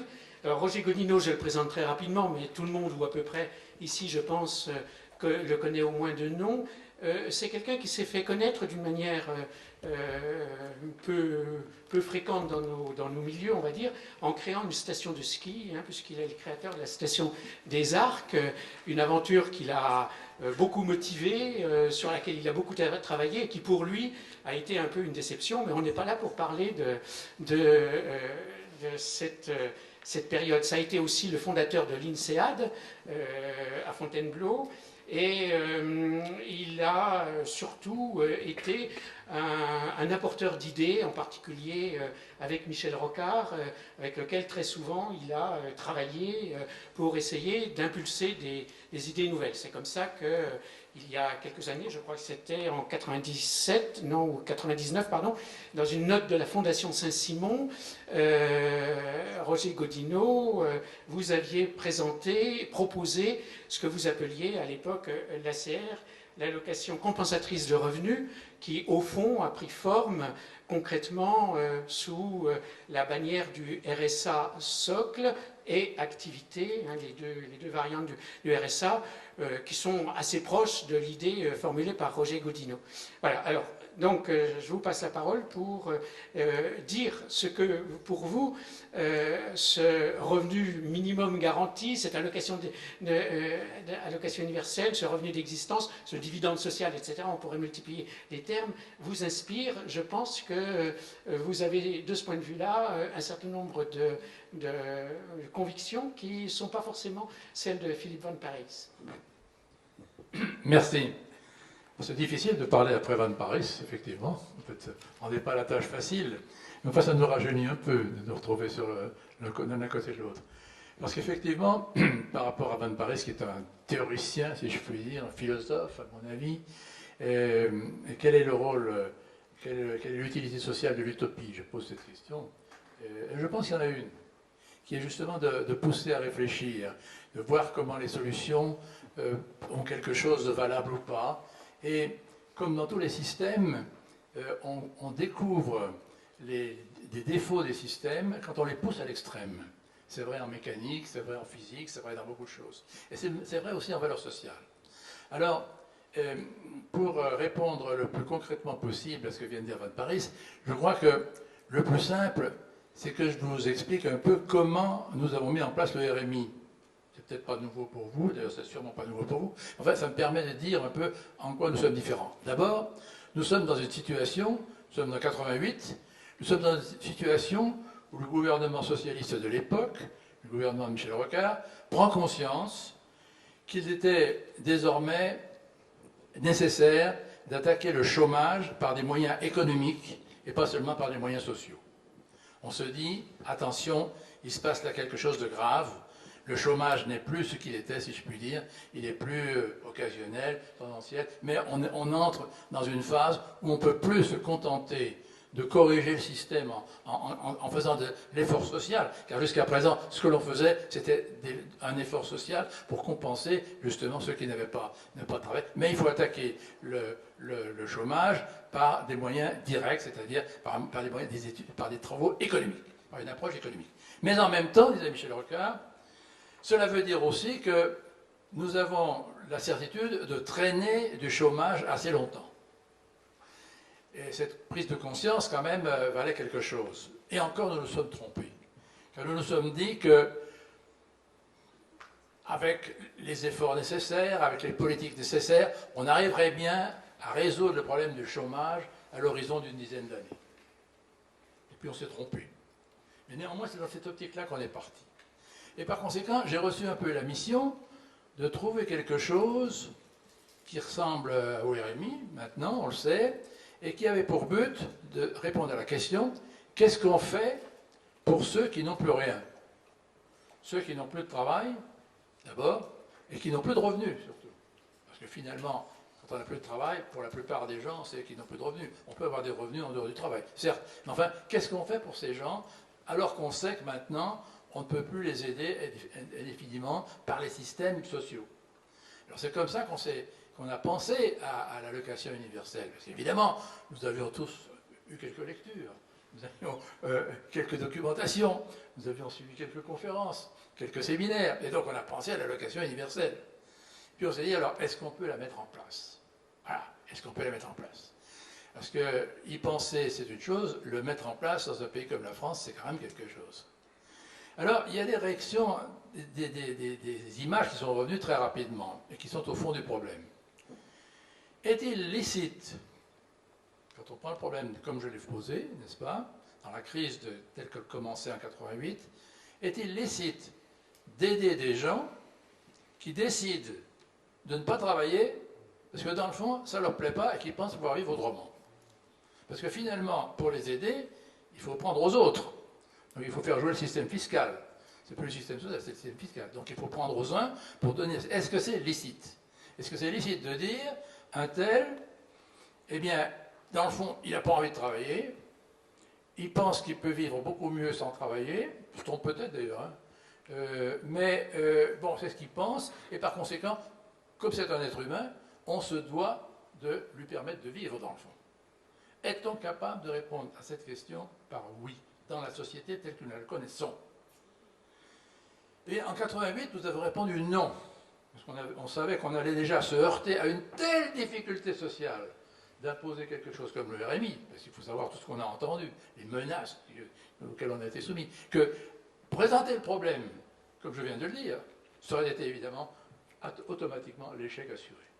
Par conséquent, on a reculé devant cette approche, et moi qui ne suis pas un théoricien ni philosophe, hélas, car j'aime beaucoup la philosophie, mais je ne me définis pas comme philosophie, je suis une espèce de bricoleur du social, une espèce d'ingénieur laborantin qui trouve des solutions aux problèmes qu'on lui pose.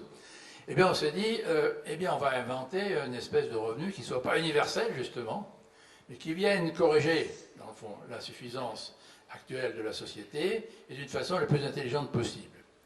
Et c'est alors qu'est apparu un autre aspect moral, si je puis dire, qui est venu des milieux les plus différents, car la méthode Rocard ne consiste pas à imposer ses idées. Rocard est quelqu'un qui consulte, et nous avons fait des consultations considérables.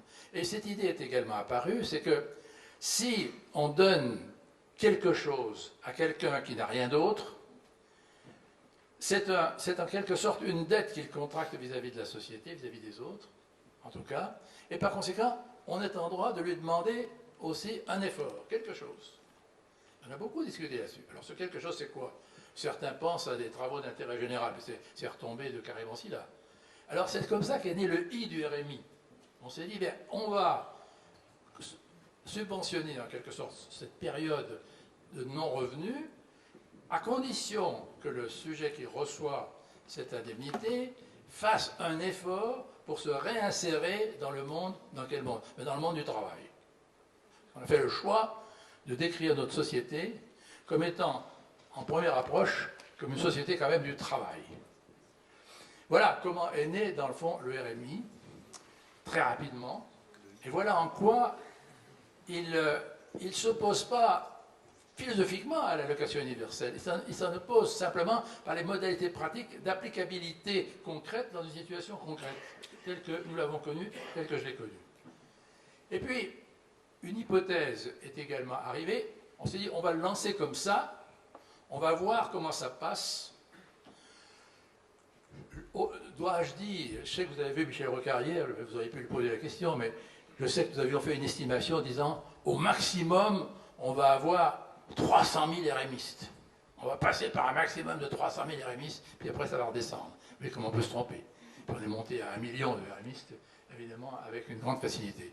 Donc, à ce moment-là, on a fait l'hypothèse fausse que ce serait une mesure provisoire, ce serait une mesure de transition, que nous allions retomber sur une situation plus favorable où on pourrait avoir une autre approche du problème qui serait une philosophie de l'organisation des revenus, une politique des revenus, ce qui est autre chose. Une politique des revenus, c'est quelque chose de beaucoup plus vaste que cette approche en quelque sorte marginale que je viens de vous décrire, et on avait en tête. Mais on s'est dit, on a quelques années pour ça, la situation va s'améliorer, et par conséquent, le RMI, si ça ne colle pas tout à fait, si ce n'est pas tout à fait optimum, tant pis, ce sera un instrument provisoire. On était à 100 lieues de se douter que 25 ans après, il y aurait encore le RMI. Ça, c'est la vérité. La vérité sur ce qui s'est passé. Mais évidemment, très rapidement, on s'est rendu compte que... Moi, je me suis rendu compte très vite que dans la mesure où c'était pas une mesure, où c'était quelque chose qui allait durer, eh bien, c'était totalement imparfait. En particulier, avec le RMI, il y avait le piège à pauvreté, évidemment, puisque dans certaines circonstances, il peut être plus rentable, entre guillemets, d'avoir le RMI que de travailler un peu. Et par conséquent, il y avait une contradiction entre les deux. Et que de cette façon, on peut dire que dans le cadre d'une politique des revenus, le RMI n'était pas du tout un élément de dimensionnement optimal. C'était au contraire une espèce d'épine dans le système. Et c'est comme ça que j'ai été conduit à proposer ce que j'avais appelé l'allocation compensatrice de revenus, qui consiste simplement à marier le revenu avec le RMI, si je puis dire, avec une cotisation qui aille croissante en fonction des quantités de travail fournies jusqu'à obtenir l'identité avec ce que j'appelle le revenu normal. Et c'était l'allocation compensatrice de revenus qui évitait de cette façon le piège de la pauvreté, que Jospin a refusé. Enfin, ce n'est pas Jospin qui a refusé, c'est Fabius. Fabius était ministre des Finances, et Fabius, à l'époque, c'était pendant le gouvernement Jospin, avait la théorie que les socialistes étaient en mauvaise situation électorale et qu'il fallait peut-être faire attention aux gens qui votent socialistes.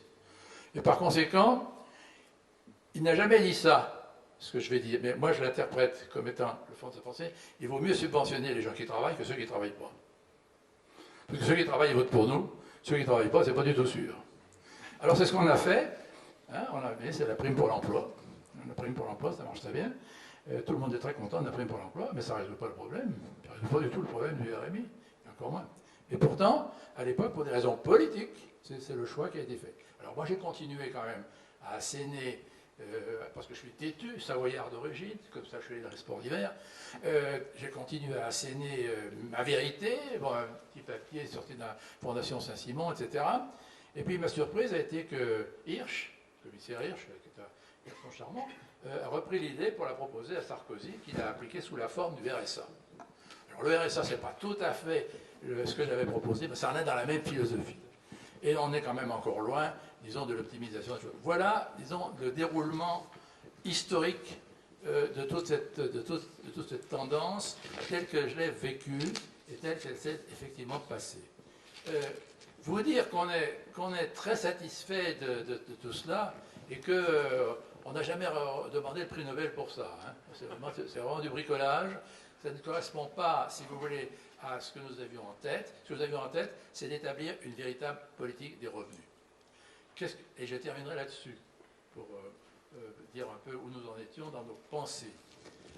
Autant nous pensions, et nous pensons toujours, que les salaires ou les rémunérations ne pouvaient résulter que soit d'une situation de marché, offre et demande, soit d'accords passés entre des donneurs de travail et acheteurs de travail, si je puis dire, entre les syndicats par exemple, donc fasse l'objet d'un accord social, mais qui ne soit pas décidé par l'État, et qui par conséquent conduit à avoir une très grande dispersion des revenus, avec des revenus faibles et des revenus très forts. Ça, c'est évident. Ça, c'est ce que donne l'économie avec les rémunérations. Alors, on peut corriger cette structure qui est très inégalitaire, qui est inacceptable, qui est acceptable d'un point de vue économique, qui est même, je le dis bien, efficace d'un point de vue économique. Au niveau du plein emploi, on peut le démontrer, qu'on va plus vers le plein emploi comme ça qu'autrement. Mais si elle est efficace économiquement, elle n'est pas acceptable socialement, car elle est basée sur un système fortement inégalitaire, et nous avons tous, à gauche en tout cas, au moins l'ambition de réduire les inégalités. Et je crois que l'un des gros problèmes qui reste par rapport au capitalisme avec lequel nous allons continuer à vivre, c'est de trouver le moyen de réduire les inégalités. Et par conséquent, autant on ne peut pas s'attaquer directement aux rémunérations, autant on peut s'attaquer aux revenus. Et avoir une politique de revenus, eh bien c'est très simplement se poser, alors là, pour le coup, philosophiquement, le problème de comment doit-on... Qu'est-ce qui est considéré comme une distribution acceptable des revenus. Alors, dans ce cas-là, on voit réapparaître peut-être quelque chose qui va à mi-chemin entre le RMI et l'allocation universelle.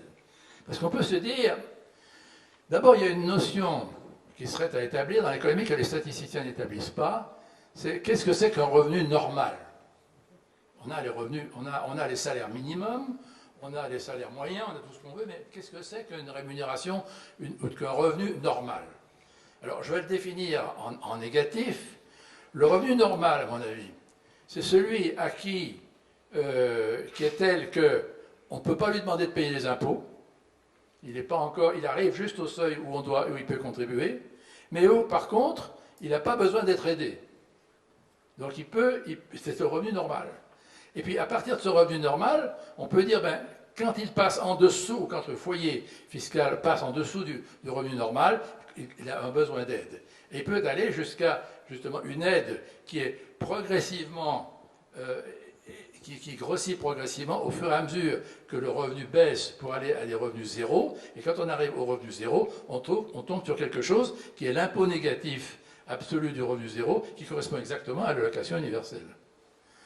Et puis par contre, dans les revenus positifs, c'est-à-dire en dessus du revenu normal, eh bien, on imagine évidemment une courbe de fiscalité croissante. Et là-dessus, nous avons beaucoup travaillé. C'est pour ça que je n'ai pas été tellement surpris que Hollande, qui cherchait les idées, un jour a balancé l'idée de l'impôt à 75%. Moi, j'avais même fait une proposition dans laquelle je disais on ne peut pas plafonner les revenus supérieurs, encore moins les rémunérations supérieures, mais par contre, on peut, par l'aspect fiscal, les corriger considérablement. Moi, je ne suis pas surpris d'avoir 75% d'impôts, mais pourquoi pas 80, 85, 90, 95, et même symboliquement 99,99. Pourquoi pas? Mais justement, je n'irai pas jusqu'à 100%. Parce que 100%, c'est précisément l'erreur à ne pas commettre. Justement, parce que c'est ne pas reconnaître la réalité. Par contre, on peut estimer que, je le répète encore jusqu'à... Donc, par conséquent, je résume. Une politique des revenus moderne, qui n'existe pas, qui est à inventer, dans laquelle il y aurait une fonction de cet impôt sur le revenu, sa fonction principale, ce ne serait pas d'apporter de l'argent à l'État, sa fonction principale, ce serait de redistribuer les revenus. Au moins, on y verrait clair. C'est une loi avec un système d'impôt sur le revenu qui a un objectif, redistribuer les revenus. Et il appartient aux politiques de définir sa philosophie de redistribution des revenus. Et je pense qu'on aboutirait très probablement à des politiques qui seraient autour d'un impôt progressif sur le revenu, avec en dessous de ce que j'appelle le revenu normal, un impôt négatif. Un impôt négatif qui est tout simplement le RSA ou le RMI, comme vous voulez, et avec en pied, si je puis dire, évidemment l'allocation universelle, qui serait la base, qui serait l'impôt négatif maximum donné à un couple, ou plutôt à un foyer fiscal. Je ne sais pas pourquoi je dis couple. Vous voyez, donc c'est autour de cette politique des revenus, on pourrait faire quelque chose qui corrigerait quelque chose de très important. Il faudrait sortir de ce mélange que l'on fait entre les rémunérations, les revenus, on ne sait plus très bien où on en est. On parle souvent d'un SMIC comme étant un minimum de revenus, alors que le SMIC, ça n'a rien à voir avec les revenus, c'est simplement les salaires. Et donc, une politique de revenus, c'est ça. Et c'est l'une des raisons, j'en termine pour déboucher sur quelque chose de très positif et sur lequel je vous demande de réfléchir, c'est l'une des raisons pour lesquelles je suis assez opposé à la fusion entre l'impôt sur le revenu et la CSG. La CSG, c'est une invention Rocard. J'en suis l'un des rédacteurs principaux. Pour ça, je connais bien la CSG. Alors, pour le coup, je suis très fier d'être ceux qui ont inventé la CSG. Parce que si on n'avait pas inventé la CSG, vous n'auriez déjà plus de sécurité sociale. Vous aurez un financement tellement déficitaire que je ne sais plus comment ça se passerait. Or, cette CSG, nous l'avons imaginée comme étant essentiellement un financement des affaires sociales, de la santé essentiellement. Et que par conséquent, il fallait que ce serait un prélèvement qui forcément serait lourd, parce que la santé ça coûte cher, mais pour qu'il soit accepté, il fallait qu'il soit réparti d'une façon telle que les gens l'acceptent et qu'ils sachent à quoi ça sert. Et je crois que l'une des raisons pour laquelle la CSG est acceptée, c'est parce que c'est un impôt proportionnel au revenu. je vais revenir sur cette notion, c'est un impôt qui est propre, c'est un prélèvement, pardon, c'est un prélèvement qui est proportionnel au revenu et qui, d'autre part, est vraiment identifié pour un objectif précis. Ce n'est pas simplement pour alimenter les caisses de l'État, c'est pour alimenter les caisses de la sécurité sociale, si je puis dire. Alors, étant proportionnel au revenu, est-il acceptable? Eh bien, dans la mesure où en réalité c'est une cotisation pour la santé, on peut accepter qu'il soit proportionnel au revenu et non pas progressif par rapport au revenu. Pourquoi? Parce que, en quelque sorte, si vous êtes en face d'une compagnie d'assurance et vous voulez assurer votre santé, vous allez avoir une prime par tête, une prime par habitant, quel que soit votre revenu en quelque sorte. Et par conséquent, on peut concevoir que la prime que l'on doit faire payer aux citoyens en face de la santé, c'est une prime par tête. Alors déjà, la mettre proportionnelle au revenu, c'est déjà quelque chose de très progressif. Je voudrais que vous preniez bien conscience de cela. Et que, en plus, le miracle, c'est acceptable par toutes les couches de la population. Alors je vous en supplie, faites tout ce que vous pouvez pour maintenir en existence une CSG non mélangée avec autre chose, une CSG qui ne soit pas ramassée par je ne sais quel État pour en faire je ne sais quoi, mais une CSG qui, telle qu'elle existe, est importante et lourde, mais finance la santé, est acceptée par tout le monde. Et donc, laissons ce mélange, je me bats contre cette espèce d'idée théorique de fusion entre impôt sur le revenu et CSG, laissons à la CSG sa vocation et continuons à la faire vivre comme ça. S'il y a besoin de l'augmenter pour les raisons de la santé, augmentons, décidons-en collectivement. Et puis le revenu, alors là, je prendrai une approche complètement différente. Je dirais l'impôt sur le revenu, lui, sa vocation principale, c'est de redistribuer les revenus. Par conséquent, allons-y gaiement. Mettez-moi l'impôt négatif que vous voulez. Si vous arrivez à convaincre tout le monde qu'ils en sont d'accord, si politiquement, économiquement, socialement, moi ça ne me gêne pas d'avoir un impôt négatif très fort, n'est-ce pas, pour que pratiquement on ne soit pas tellement loin de ce que vous proposez. Et puis par contre, alors un impôt progressif très fort qui fait qu'on n'est pas contre les revenus très forts, mais les revenus très forts, ils vont jusqu'à payer jusqu'à 99,99% d'impôts. Voilà quelle est ma position par rapport à ce problème. Et je répète encore une fois que je me présente par rapport à tout ça comme une espèce de bricoleur, comme une espèce d'ingénieur social, et je ne prétends pas ériger tout cela en une théorie que je pourrais opposer à celle de mon ami Von Paris.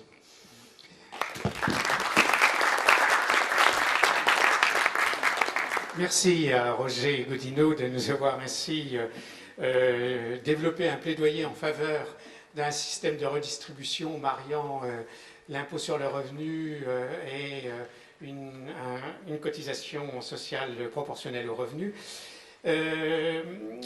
Simplement, deux petites choses. La première, c'est on s'est un peu éloigné d'André Gorz en disant ça, mais pas tellement, puisque la notion de revenu acceptable est chez André Gorz quelque chose qui a été constant.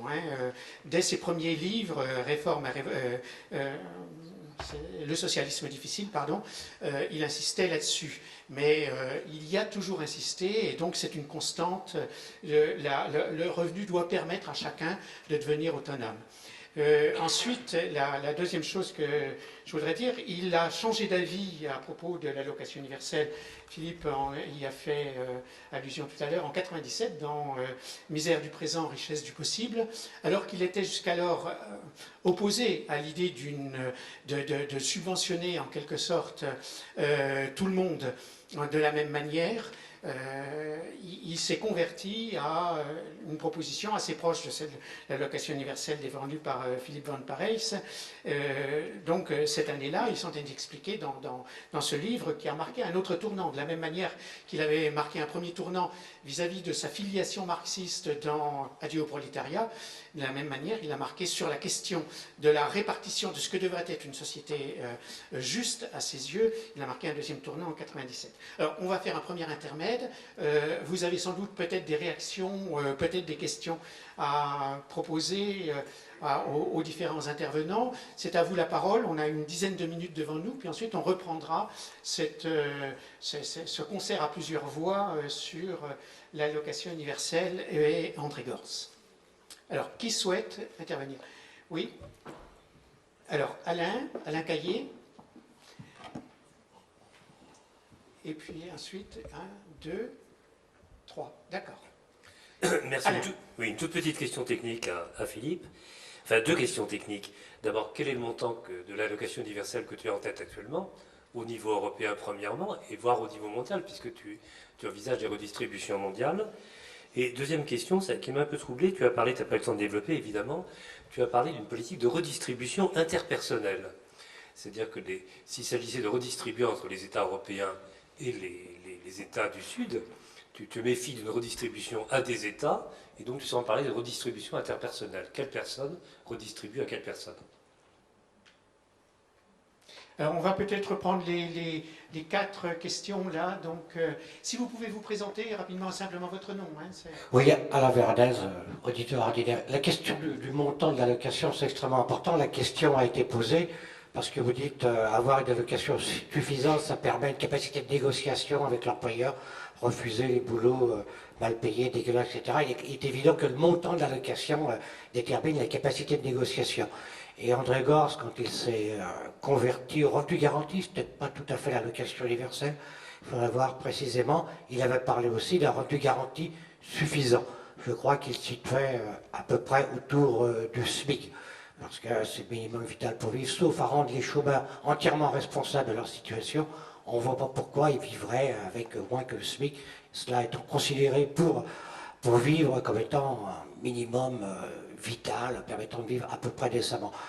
Et en décembre 88, j'étais devant l'Assemblée nationale au moment où on votait le RMI, quoi.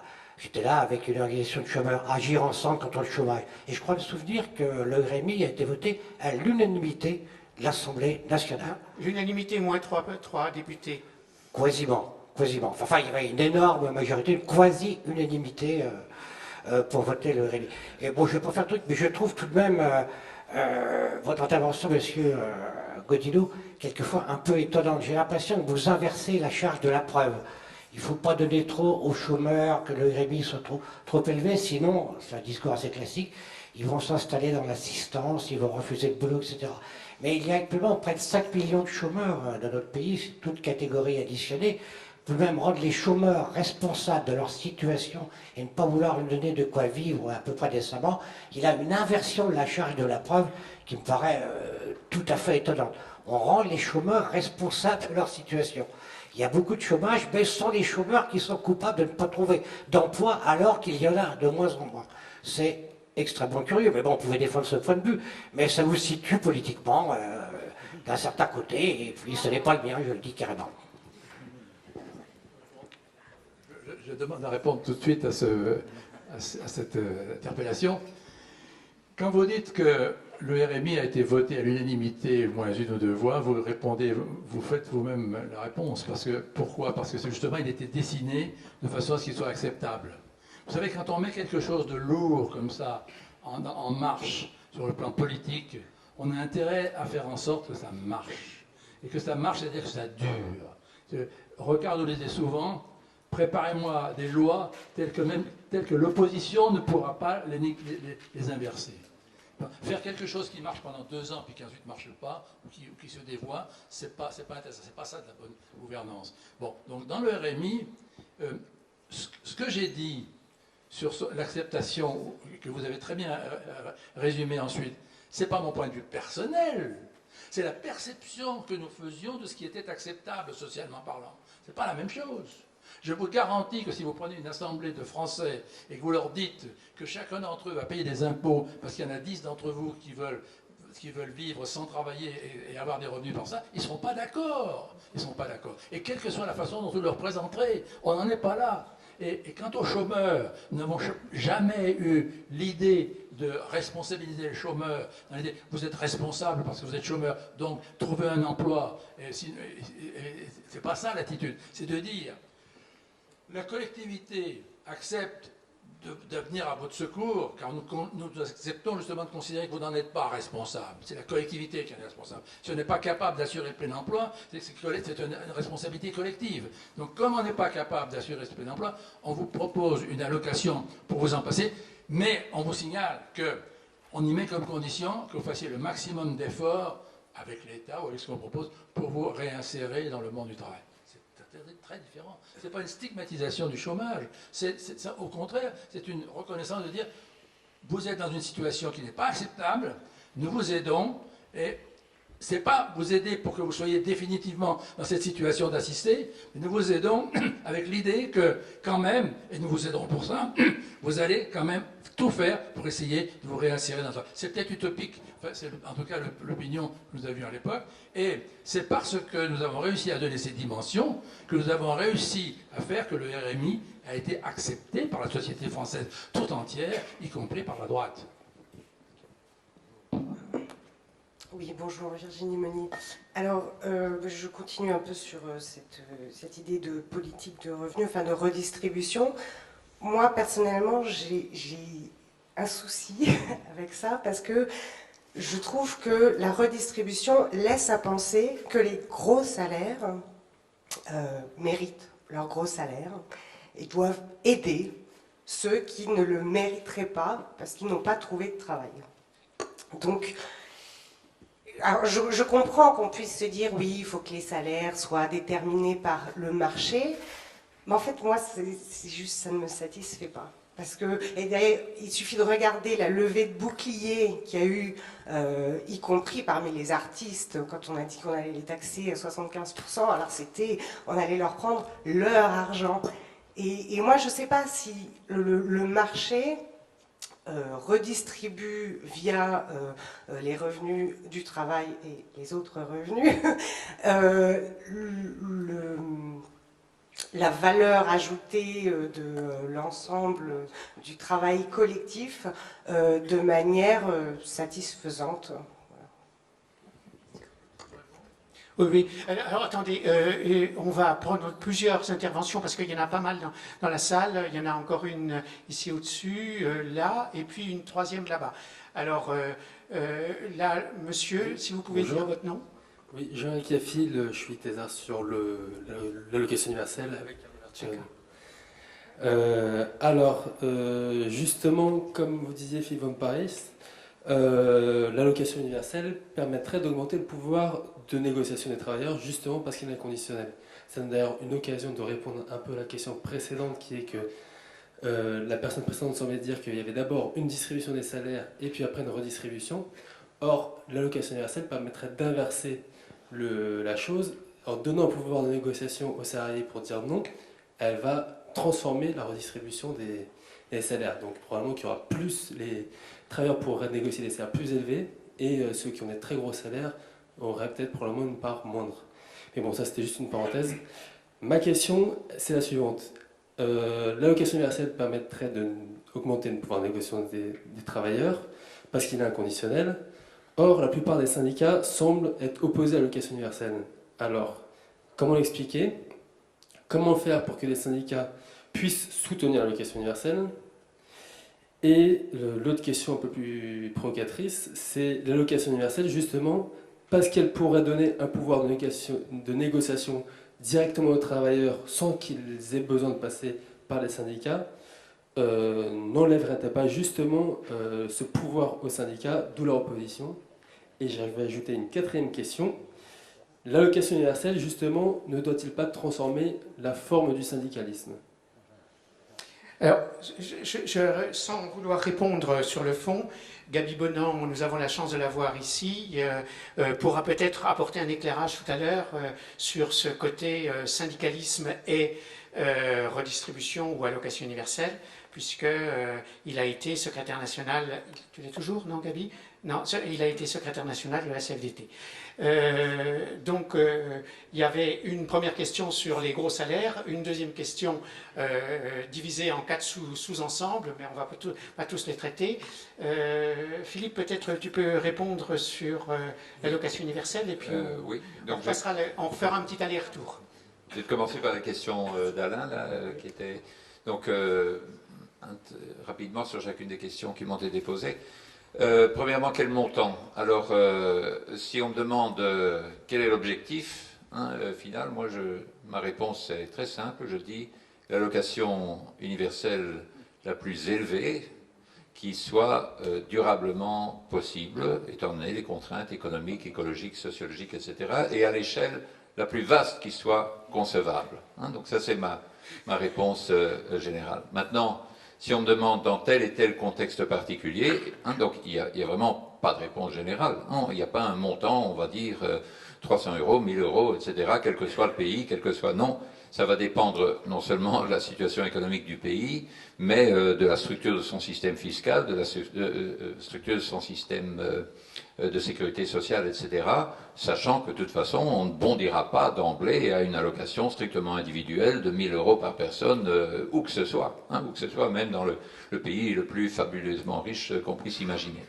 Donc, la question au niveau de l'Europe, hein, quand je dis il n'y aura pas d'eurozone stable, hein, qui ne bondira pas de crise en crise sans une forme de redistribution transfrontière qui devra prendre une forme interpersonnelle et plus précisément la forme d'une allocation universelle. Là, je peux donner des ordres de grandeur. Si on voulait par exemple financer une telle allocation universelle avec des taxes dont la nature européenne est évidente plutôt que nationale, par exemple une taxe Tobin, au maximum on peut espérer une allocation universelle de 10 euros par personne et par mois si on table, donc si on considère les 500 millions de personnes qui habitent en Europe. 10 euros. Si on veut tabler sur une taxe carbone, hein, au niveau le plus élevé qui soit envisageable, correspondant à la vente de l'ensemble des permis d'émission au niveau le plus élevé qui soit possible, selon les estimations, c'est aussi entre les 14 et les 17 euros par personne. Donc, hein, inutile de dire qu'on est loin de ce qu'il faudrait pour pouvoir en vivre, même ne fût-ce qu'un jour. Mais donc, hein, croire la taxe Tobin, la taxe carbone, ça va nous permettre de... C'est vraiment minime en termes de redistribution. C'est important pour toutes sortes de raisons, mais c'est minime en termes de redistribution. La seule formule réaliste en termes d'allocation universelle européenne, d'euro-dividende, c'est la TVA. Et qui est déjà partiellement européanisée, ou une base dite harmonisée qui est faisable. Et là, pour donner un ordre de grandeur, une TVA européenne de 20%, hein, qui ne serait pas nécessairement en sus de la TVA locale en raison de toute une série d'aménagements qui en découleraient immédiatement, mais une TVA européenne de 20%, donc de la base de TVA, qui est environ la moitié du PIB des pays, ça donne une allocation universelle de 200 euros par personne et par an. C'est un degré de... par personne et par mois. 200 euros par personne et par mois. Alors, de nouveau, il est clair que c'est insuffisant pour pouvoir en vivre dans pas mal de pays, même de manière modeste, mais le degré de redistribution transnationale serait évidemment très important. Alors, ce qui est capital à comprendre, et alors ça touche alors à l'autre question qui avait été posée sur le montant, c'est que toute allocation universelle à un tel niveau, hein, y compris au niveau plus élevé qui serait possible au niveau national, donc au-delà de ça, ce ne sont bien sûr pas des substituts complets au système de protection sociale de base dans les différents pays, simplement que c'est le socle auquel s'ajoute le socle inconditionnel, auquel s'ajouteraient alors des allocations qui continueront à être soumises à certaines conditions. Quelle différence est-ce que ça ferait? Et on a eu à la fin dans le cadre du dernier congrès du bien, hein, du réseau mondial sur l'allocation universelle qui s'est déroulé à Munich au mois de septembre, il y a eu un panel, une discussion de panel intéressante où il y a un plaidoyer très vigoureux d'un membre du Bundestag pour les Verts, Wolfgang Strengmann-Kuhn, qui insistait sur l'importance de la différence que ferait même une allocation universelle dite partielle, c'est-à-dire une allocation qui ne serait pas un substitut intégral à l'assistance sociale, du point de vue de ces rapports de force. Si on dit, bon, une allocation universelle suffisante, hein, c'est un montant suffisant pour vivre décemment pendant toute son existence, même en vivant seul, et même dans un contexte urbain, hein, ce n'est ni durant ce siècle, ni durant le siècle prochain que ce sera possible, même dans les pays les plus riches du monde. Hein, si on entend un revenu suffisant en ce sens-là. Vivre de manière confortable, même en étant seul, et même dans un milieu urbain, pour quelque chose qui serait strictement universel et individuel pour tout le monde, c'est infaisable. Par contre, il est clair que même une allocation à un niveau nettement plus faible, c'est un pouvoir de négociation plus important parce que ça ouvre le champ des possibles à chaque moment du temps. Ça permet d'attendre un peu plus longtemps avant d'accepter n'importe quel emploi. On n'est pas contraint d'accepter tout ce qui est offert. Ça permet de se mettre en coopérative avec d'autres moyennant un revenu fluctuant, etc. Et ça permet de prendre toute une série de risques dans l'existence et par conséquent de dire non à des emplois, non pas parce qu'on ne fera rien d'autre et on se contentera de son allocation, mais parce qu'à ce moment-là, on pourra se permettre des emplois moins rémunérés, mais qui ont une dose d'apprentissage plus importante, etc. Alors, redistribution interpersonnelle plutôt qu'intergouvernementale. Bon, donc pour moi, c'est vraiment ce dont on a besoin au niveau européen et ce dont on aura besoin au niveau mondial, quitte à ce que ça prenne initialement une forme plus ciblée en particulier sur les personnes plus âgées, une pension de base mondiale plutôt qu'un revenu inconditionnel mondial. La raison fondamentale, c'est vraiment la stabilité et la légitimité politique d'un système interpersonnel est beaucoup plus forte qu'un système intergouvernemental. Donc on peut percevoir ça déjà dans le débat européen actuellement. Mais si vous, par exemple, vous prenez l'Allemagne, il y a le fameux Finanzausgleich, les équilibrages, enfin les corrections financières pour les budgets entre les budgets des différents Länder allemands, qui font l'objet alors chaque fois de conflits très importants, etc. Donc les États plus riches transférant aux États plus pauvres. Mais l'ampleur de ces transferts, perçus comme très conflictuels, etc., est vraiment très faible comparé à l'ampleur des transferts qui passent par le système de sécurité allemand et l'impôt sur les personnes physiques, les cotisations sociales, etc. Donc c'est dès le moment où on a la garantie que ça va aller à des personnes qui se trouvent dans certaines situations de risque, soins de santé, chômage ou même la protection du revenu, la disposition à accepter les transferts est beaucoup plus forte que quand ça va à un gouvernement dont on ne sait pas très bien ce qu'il va faire de ses revenus, avec toujours les clichés quant au mauvais usage qu'il pourrait en faire. Philippe, je suis obligé de... là, le temps tourne et nous avons encore 3 personnes